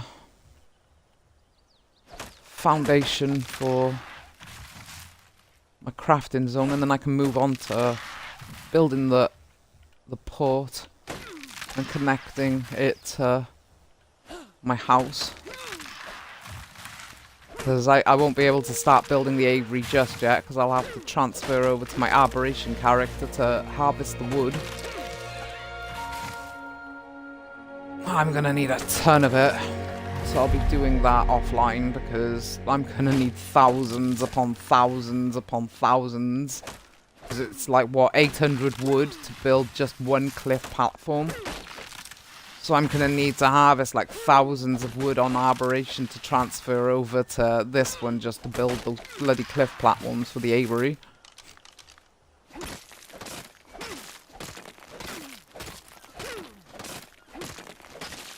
I mean, I could just level up my character on Aberration, but it's too low on level to actually build the cliff platforms at the moment, because all I built it for, all I created it for is solely for harvesting the resources I need for this character.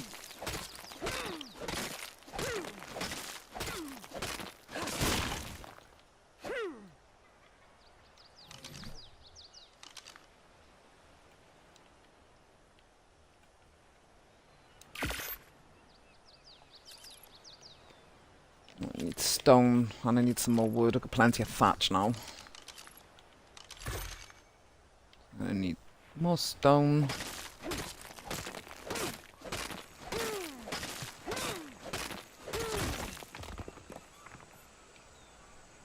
Wood. I have to leave the area in a sec just so that everything respawns.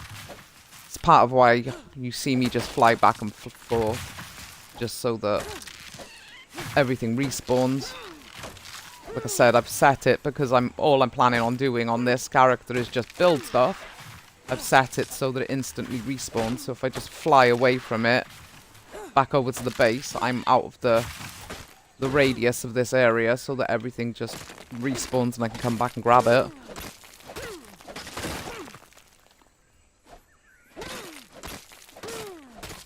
I don't want it spawning inside my base as I'm building it. I've made that mistake before as well, where I haven't set the radius of the respawns properly, and it's all ended up respawning inside my base. And it's like, don't want that. And then I had to dismantle it all to turn off the bloody settings to modify them so that it didn't do that.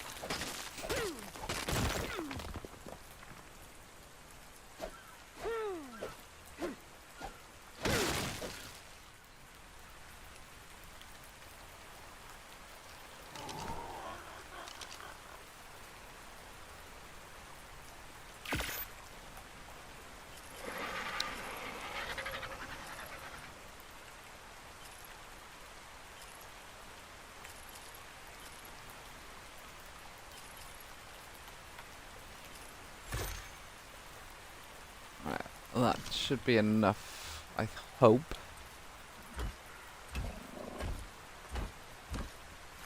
What's that? Is that an Oviraptor? It is! There's another Ovi! Wait for it, wait for it! Ah! I fucking love you so much!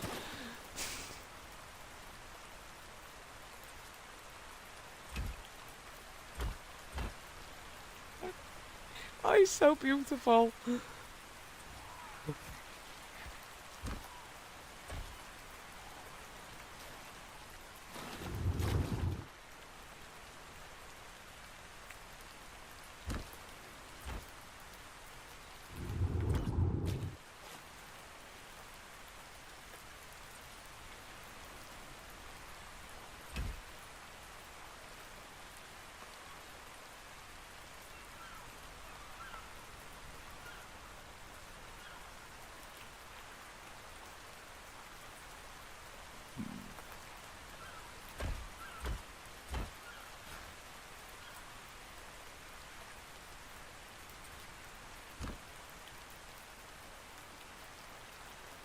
What?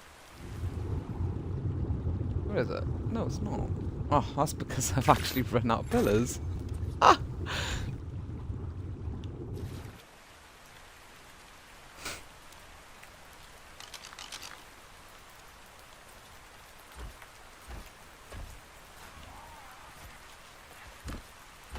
Yeah, I think that should be fine. Yeah, I think that'll be wide enough now to house my Rexes and whatnot. Okay, I think I'll be fine. Gonna need to craft a few more pillars and a few more.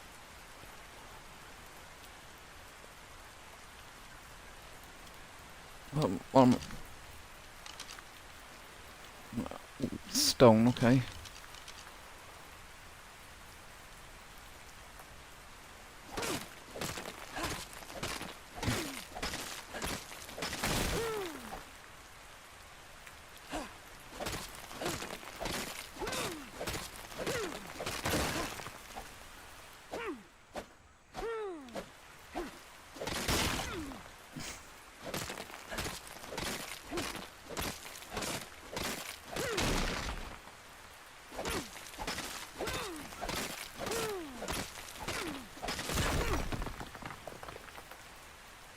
Because me, when I'm playing Arksy, I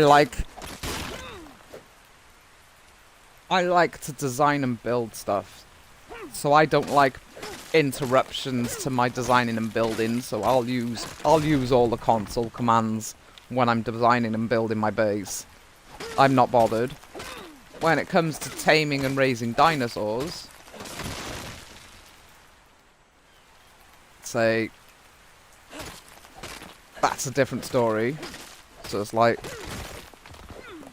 when I'm designing and designing my base and whatnot, because I like to do it uninterrupted and just take my time to design and build, I'll stick my stats and bloody everything up to the maximum, so God mode all the way.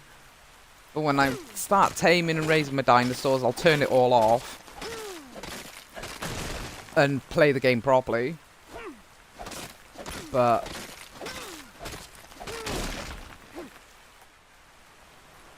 this side of it,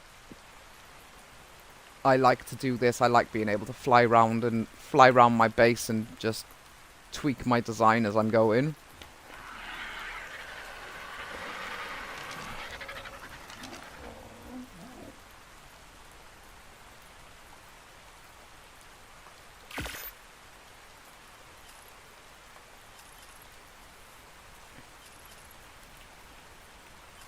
What am I gonna need?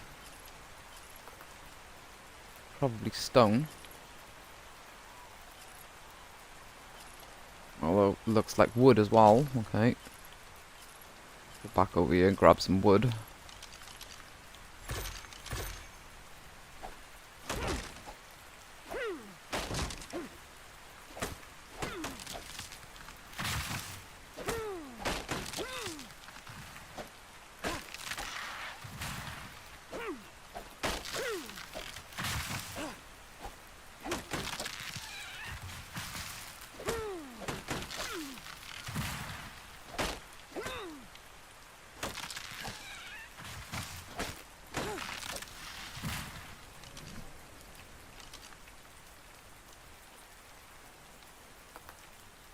Need stone. I'm gonna need pillars.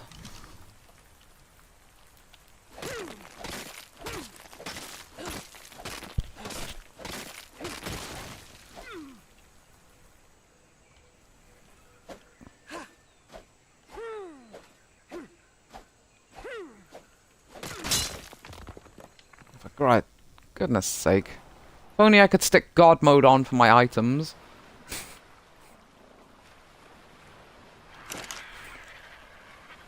Then I really would have uninterrupted bloody building sessions.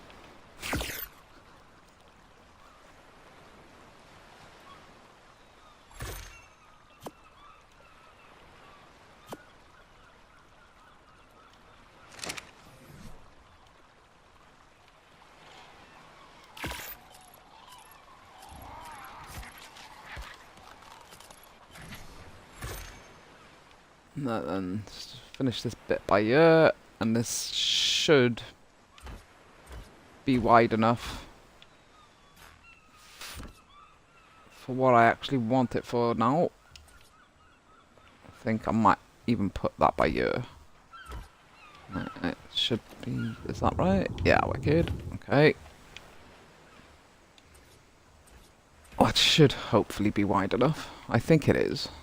I mean, it's definitely big enough for my crafting area. This will fit my tech generator and all that stuff. So I just want it wide enough so, because even though this bit's only going to be my crafting area, because like I said, I'm going to put my dinos area, and I want it to be able to fit Rexes and the big bloody dinos. I'm going to put my Oviraptor in there to harvest the eggs and bloody whatnot, and a dung beetle so that can harvest the poo for the fertilizer. Well, my big dinos are going to go in this, so it's going to have to be massive. I'm going to extend it all the way up here for my Brontos and Rexes.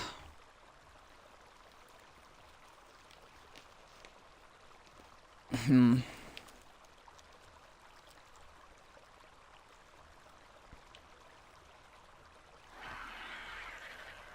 think I've got it wide enough now though. Just means I'm gonna have to extend it this way.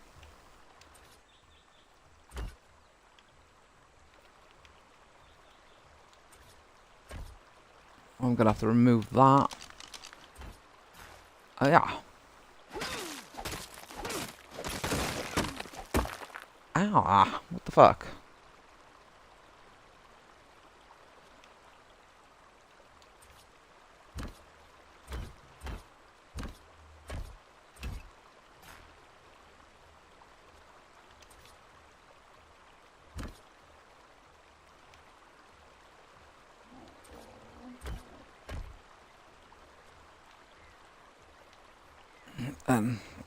I think I'll focus on the wall by here, because I'm not gonna tame the Rexes just yet. Focus on the wall by here, get this bit built so I know where I'm putting what. And then part of this will be a walkway. So I want to make sure that there's plenty of space for the bot, because I will be building whatever. I will be building the Sir bot, so I'll need to make sure that there's at least a 3 square walkway radius for him to be able to walk past everything to collect different stuff. So I don't want it to be too small.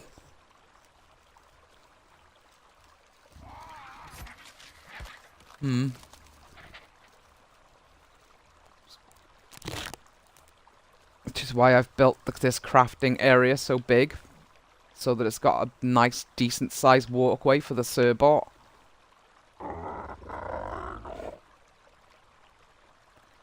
There's the number of videos that I've watched on YouTube where people have built the Surbot but have ended up having to demolish their base because it was too small to fit him. So they assigned him to go and collect resources, and then he ended up getting stuck on something because the walkway wasn't big enough. So I'm like, yeah, okay, I'm not going to make that mistake. I'm going to have to make it absolutely humongous from minute 1 so that I don't have to demolish my base later on just to build the Surbot.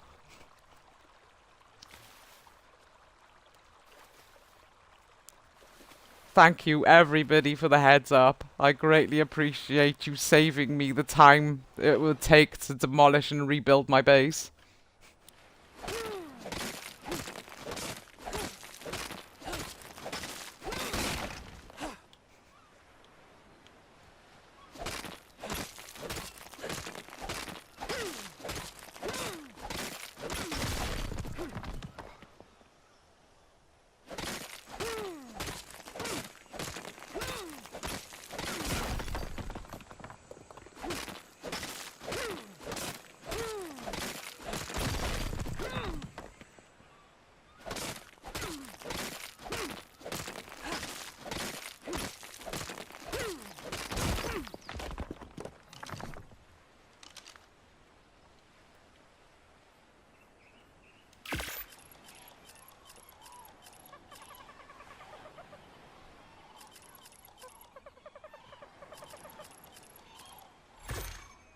Stone again.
want it by there. Ah, crap, I'm bloody past it. Trigger finger. There we go. Hang on, that's bloody put wrong way. Wrong, what the fuck?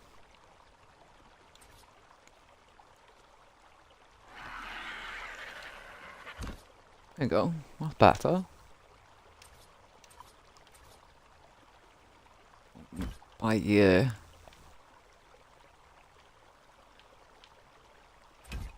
Ah. That should be wide enough. So I have to use the double doors as well for the Surbot, because you can't use the normal doors if you're going to build the Surbot, because he will get stuck and not be able to actually go through them. So you have to use the double doors. So all you gotta do for the double doors is just use this stone gateway, stone double doorway, and then just stick the door on that. The Surbot will be able to use that.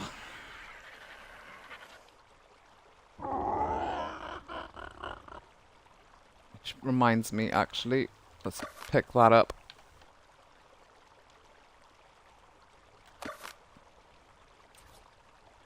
And put that by there instead.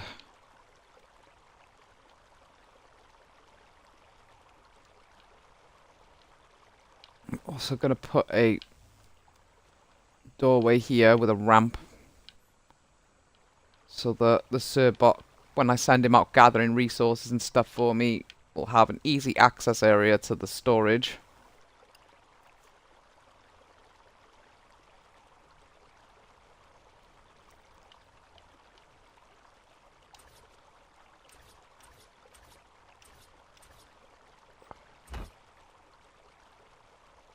Actually,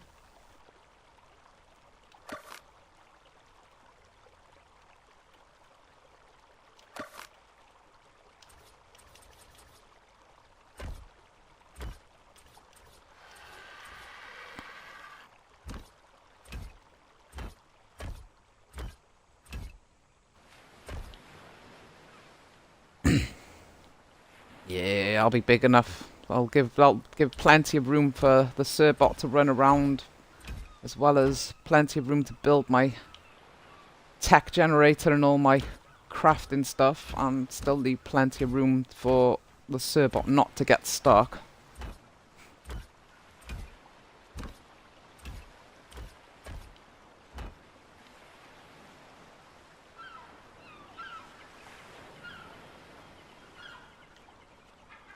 So if I put the tech generator maybe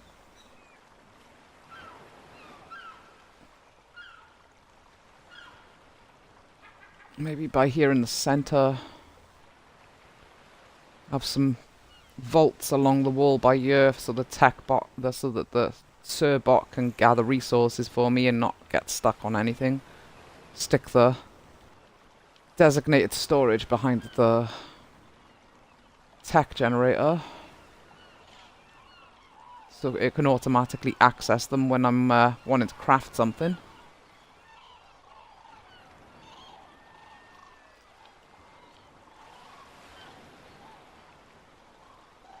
Yeah, okay.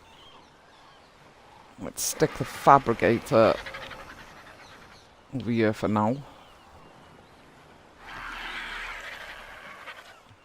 Okay, what am I missing? Well, I need to top back up on some thatch as well, so... Okay, wood and stone mostly, though.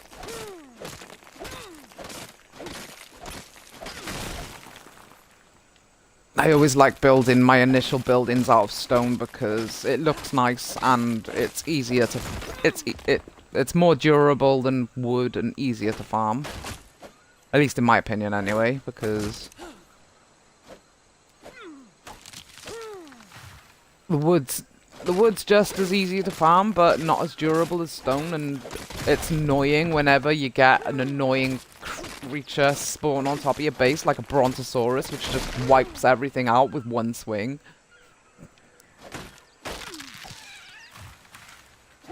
at least building stuff out of stone, you got more chance of being able to chase away an annoying dinosaur as long as it's not a brontosaurus. Thatch doesn't stand a chance. Wood is a 50-50 depending on the dinosaur.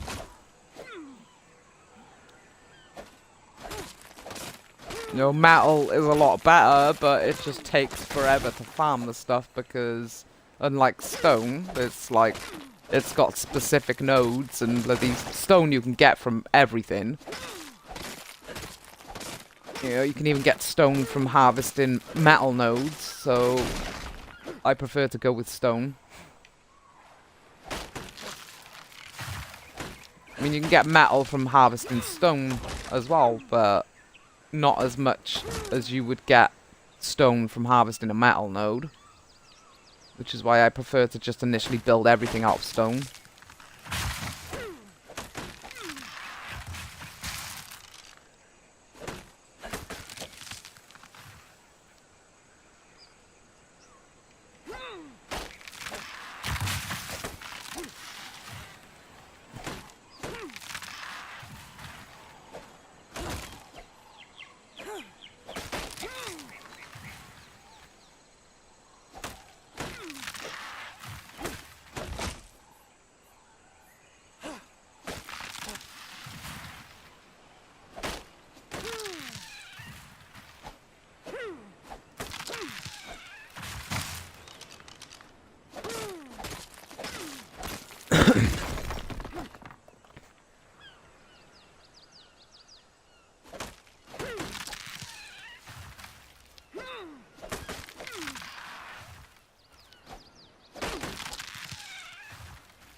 Stone again.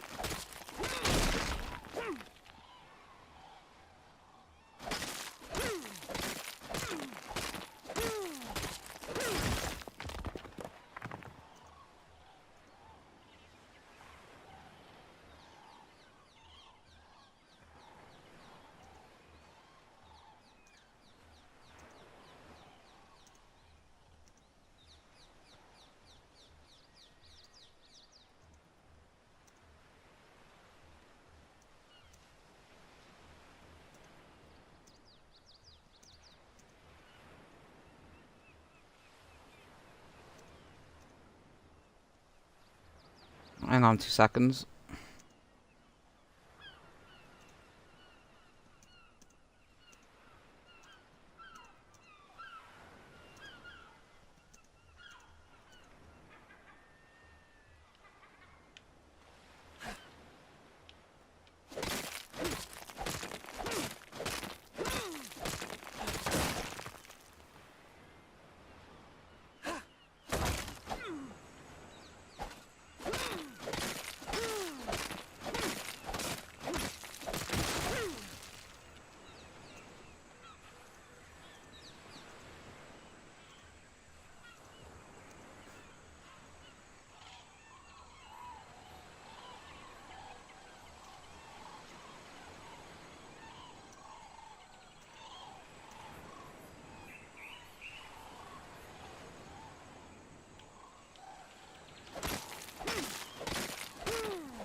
So this is part of the reason why I don't often play on public servers, because I like using the console commands to actually make my character fly, because when I'm building tall buildings like I'm doing now, to build them on the public servers, I have to create ramps and all kinds of stuff like that to build scaffolding, and it's just so time consuming.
Ah!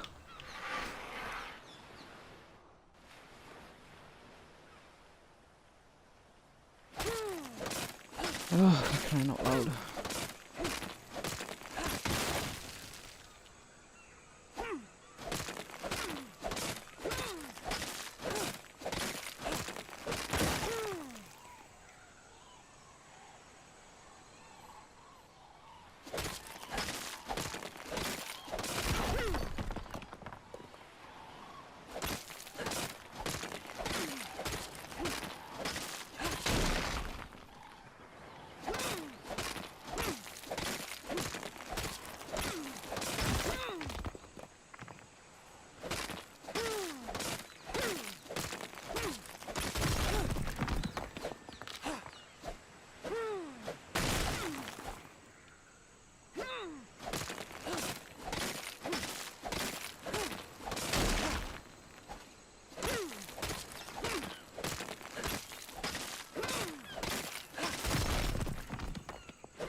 I think I might need to get some more bloody wooden thatch, I think.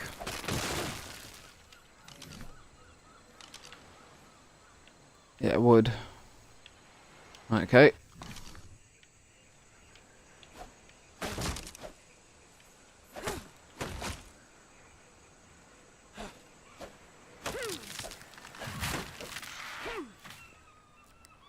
God mode is a builder's best friend.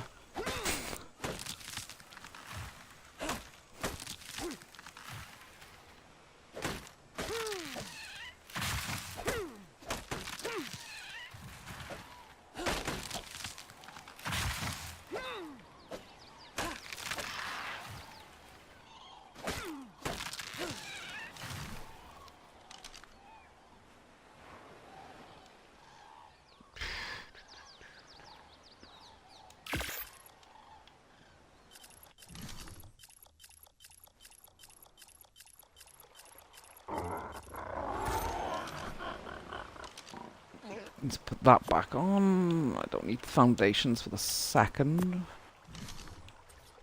Oh, what am I doing? There we go.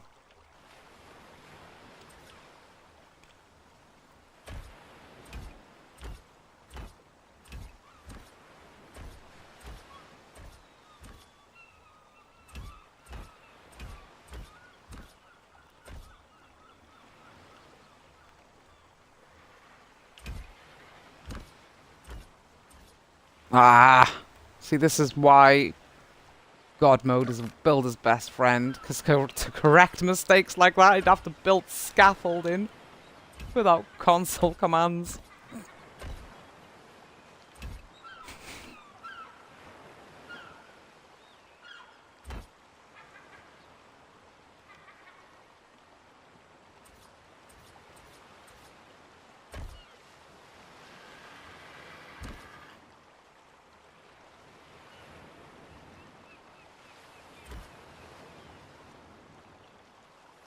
Make sure there's plenty of lighting in you. Oh my goodness. There we go. It's a bit too far apart.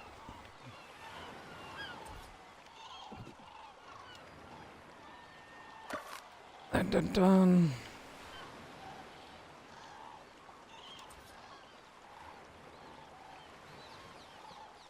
One.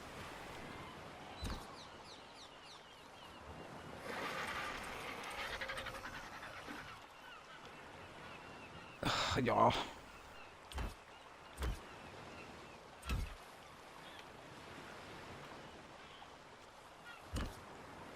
Alright, this is getting on my nerves.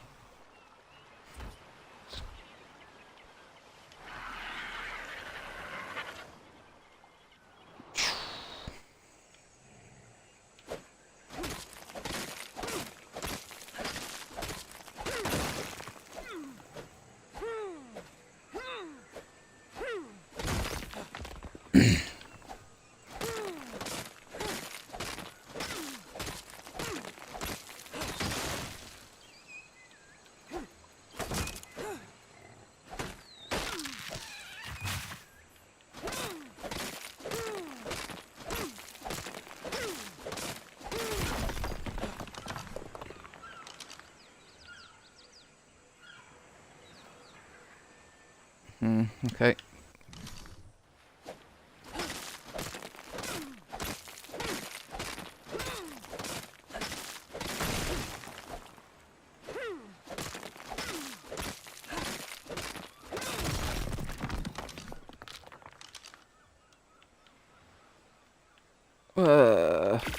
Wrong one.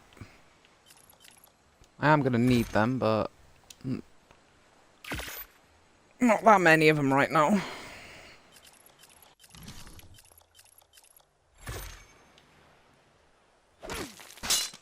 Ah. Wildcard, please introduce God mode for items.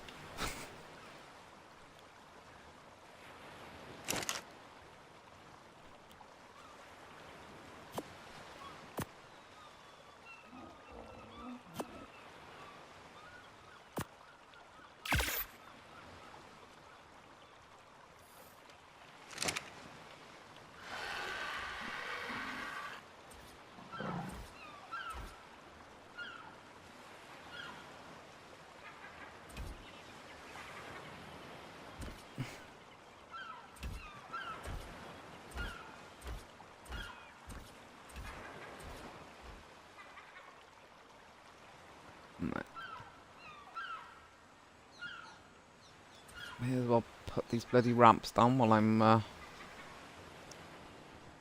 gonna leave it as a ramp. I would put it as steps, but I think the Sirbot would actually get stuck on them if I did that. So I'll leave it as a ramp. It might make it life a lot easier for it.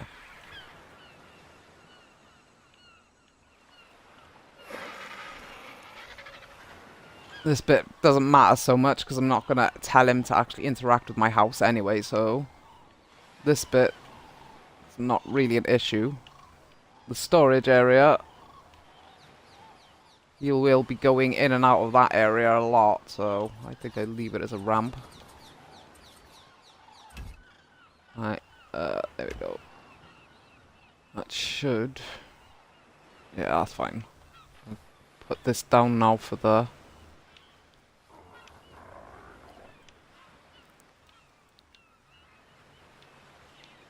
this will be now the harbour, like I said, so now that's now the steps leading from my house down onto the harbour, and they've got the door there for storage area onto the harbour. I'll put a pier out by here, so I can put my boat there.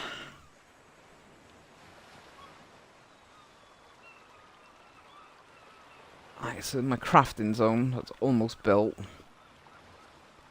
And it's on to expanding this out for my dinos area.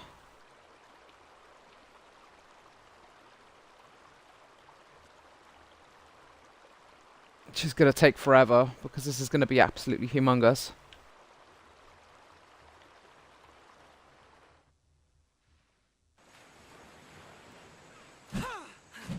Oh, yeah.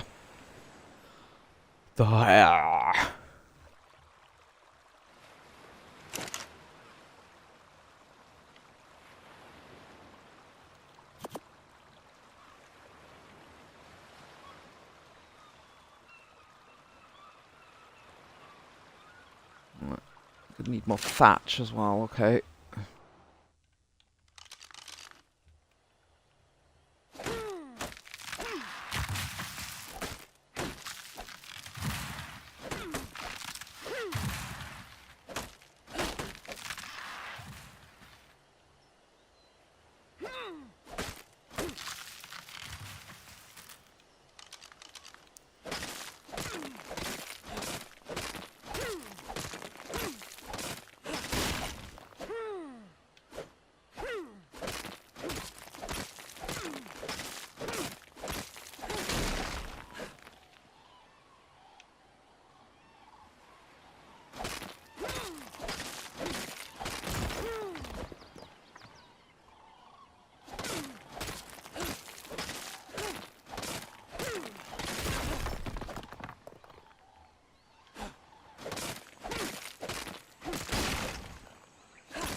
think.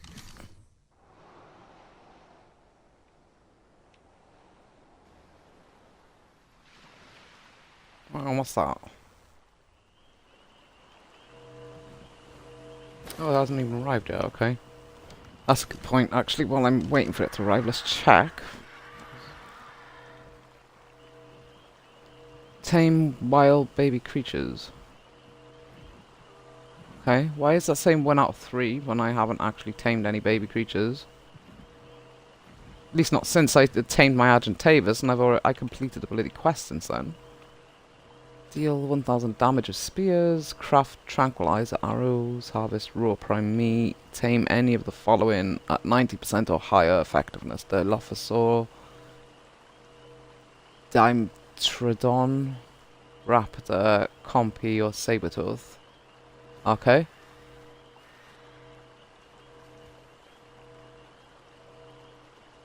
So I think both of those pathways would be actually easy to do. Let's harvest berries, harvest raw meat. That'll be piss easy to do once I've done my bloody...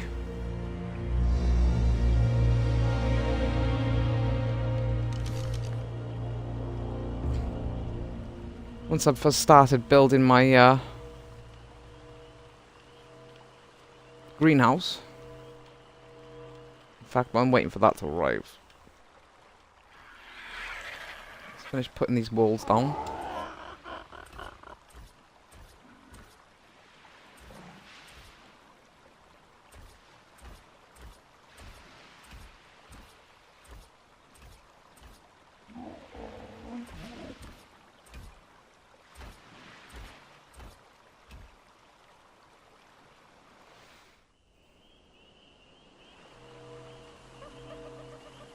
I hear a dodo. There he is. I can't. I know most people find these things just completely useless. I love them. I can't help myself. Every time I do a playthrough on this game, I've always got to tame a few dodos. I just wish I could find a skin pack to actually make them look like chickens.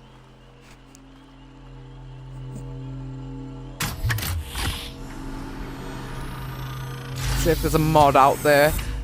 If there's a modder out there with the ability to be able to make a farm skin pack and make like the dodos look like chickens and bloody yeah, you can have sheep, cows, chickens and all that kind of stuff on your on a little farm.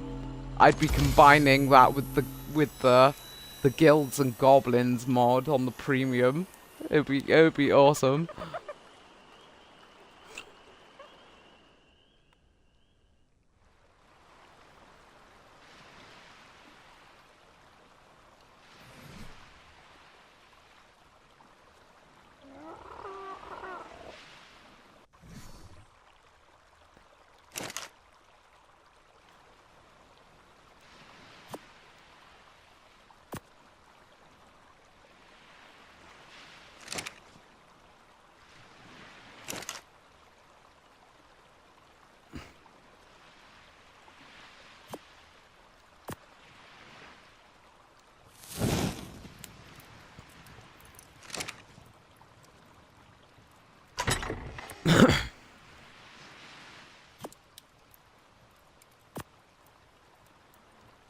Metal billboard.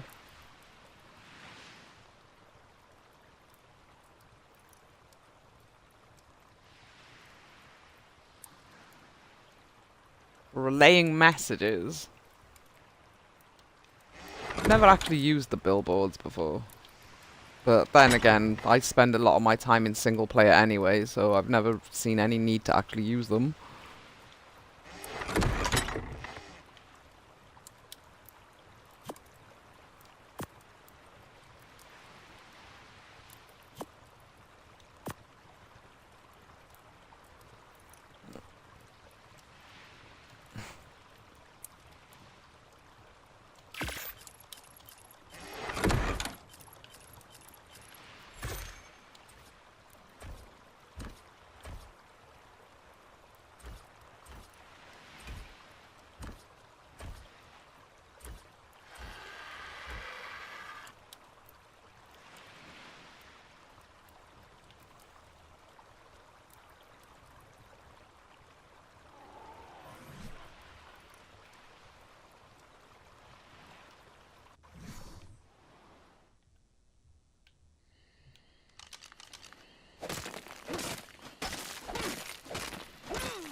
Ah, yeah.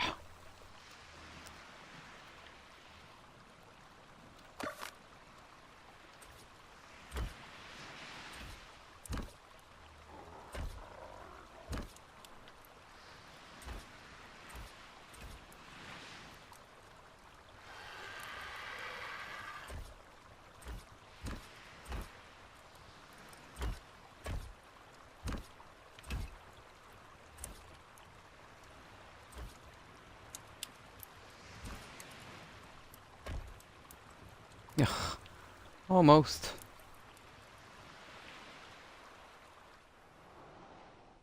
What am I missing? Stone, okay.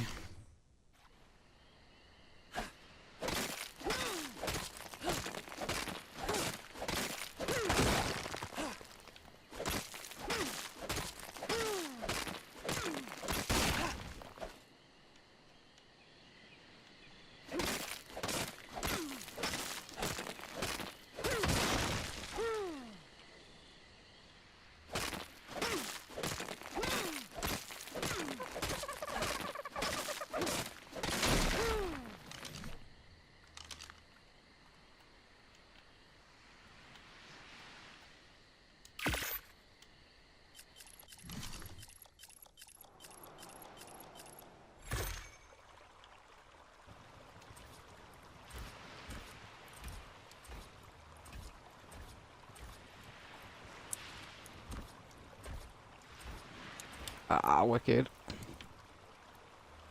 Right, now it's on to roof. Hang on.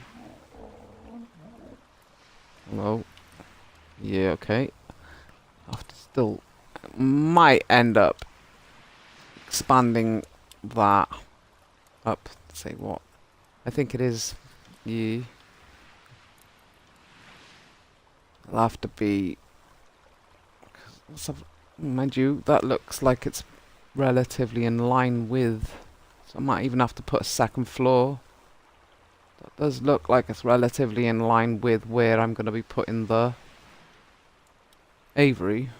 Let's have a look so I can line myself properly with this. Yeah, I think that is actually perfect.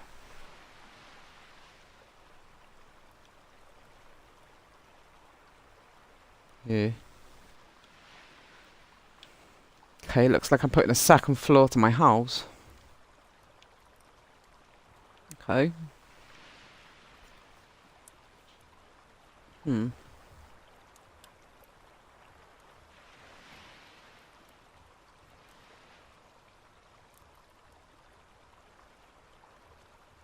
Although,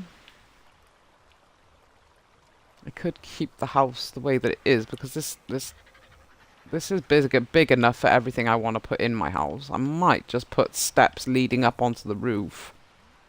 And then use the roof of this as my landing platform for my aviary.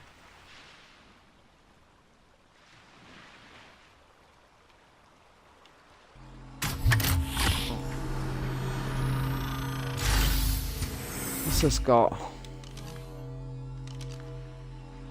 See, Mastercraft Parasaur Saddle. Blueprint.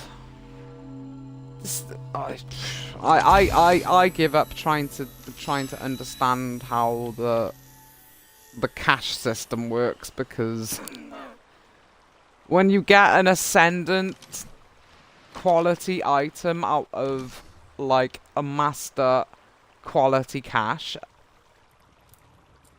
no, when you get or rather should I say, when you get an apprentice quality item out of a master quality cache, but then get an ascendant quality item out of a journeyman quality cache, you know that something's not right.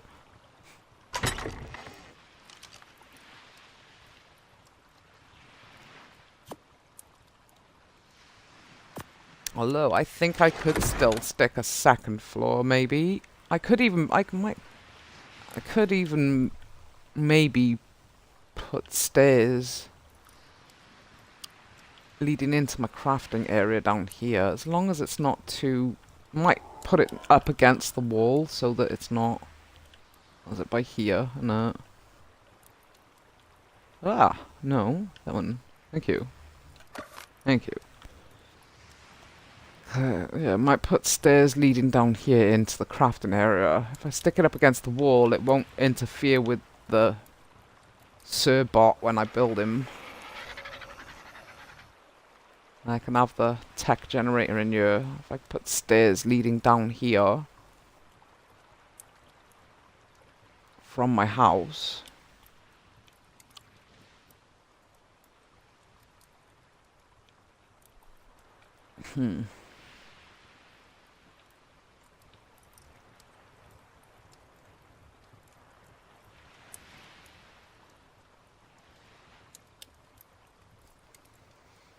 I'm thinking, I want to add a library somewhere. But I don't want it too far away from where I'm going to put my crafting area. So I want an area to store all my blueprints.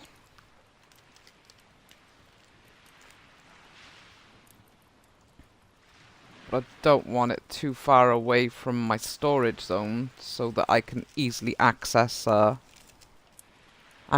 stuff. So I might stick a second floor to my whole house by here and turn it into a library.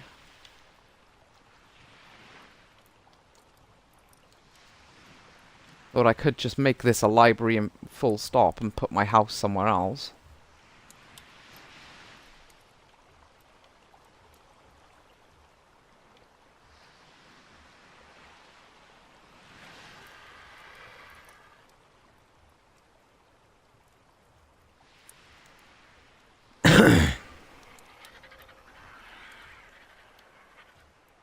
Then I've already started modifying this to the bloody... Hold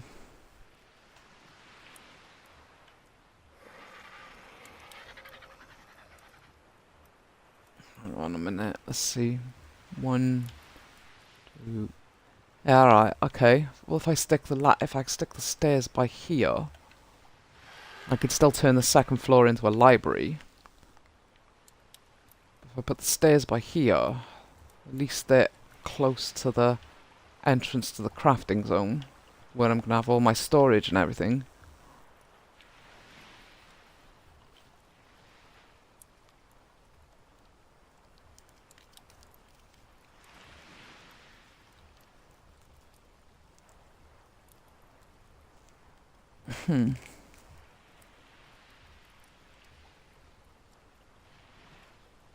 Although, thinking about it again, this will be a pier where I'm gonna have my storage anyway, storage on that anyway. So I could just keep the bottom floor as the library, and then put my main sleeping quarters and whatnot on the second floor. I was gonna turn this bit into a balcony. I might move that up to the second floor. Make the second floor of this building my sleeping area and just turn this into a library for keeping all my blueprints.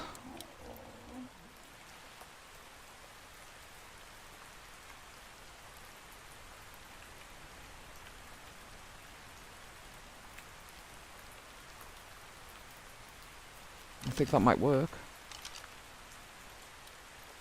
Need stone and thatch.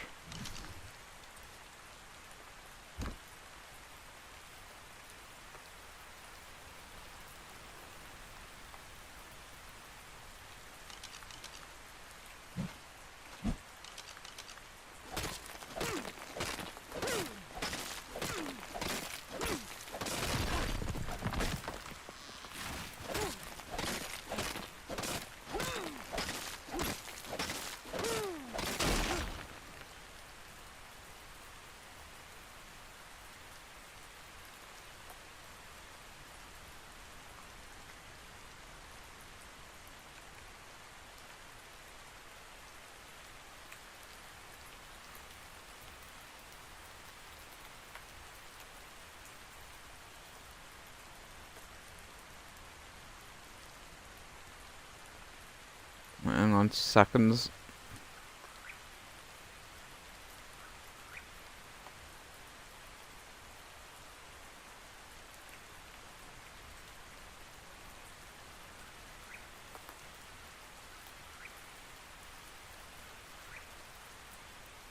There we go.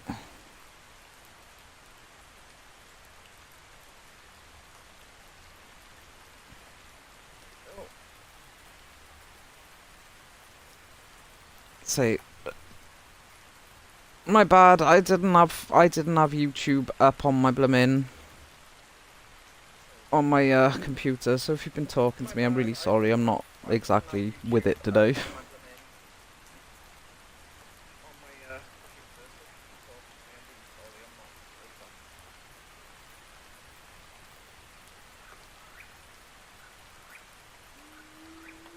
And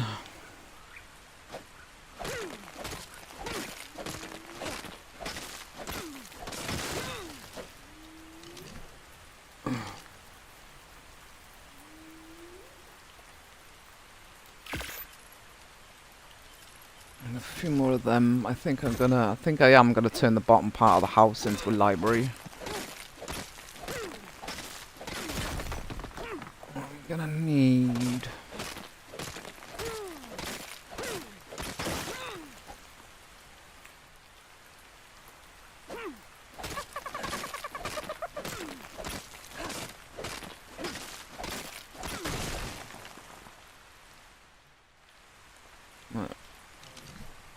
I'm gonna need more thatch. Okay.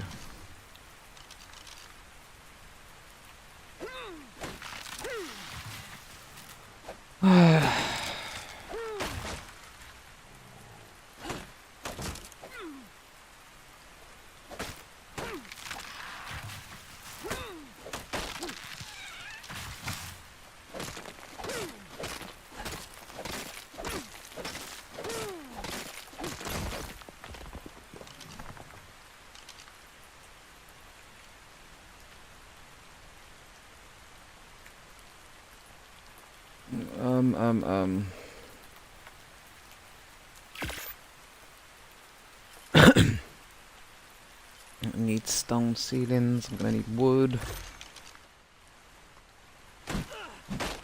Oh my goodness.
And okay.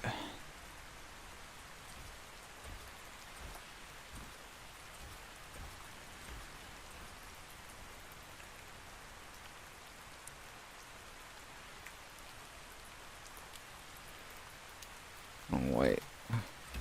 Ah. Actually, no. I think I'll be the other way around anyway. There we go. Just get this bit. There we go. Oh,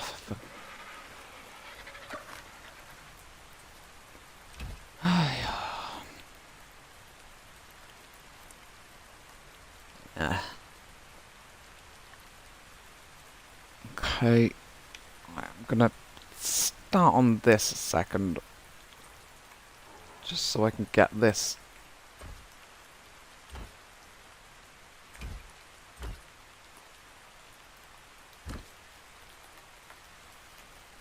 Bit started. This is going to be the port, which also means I'm going to have to put that on there. Is that? Yeah. Okay. That's fine. Okay. Never mind.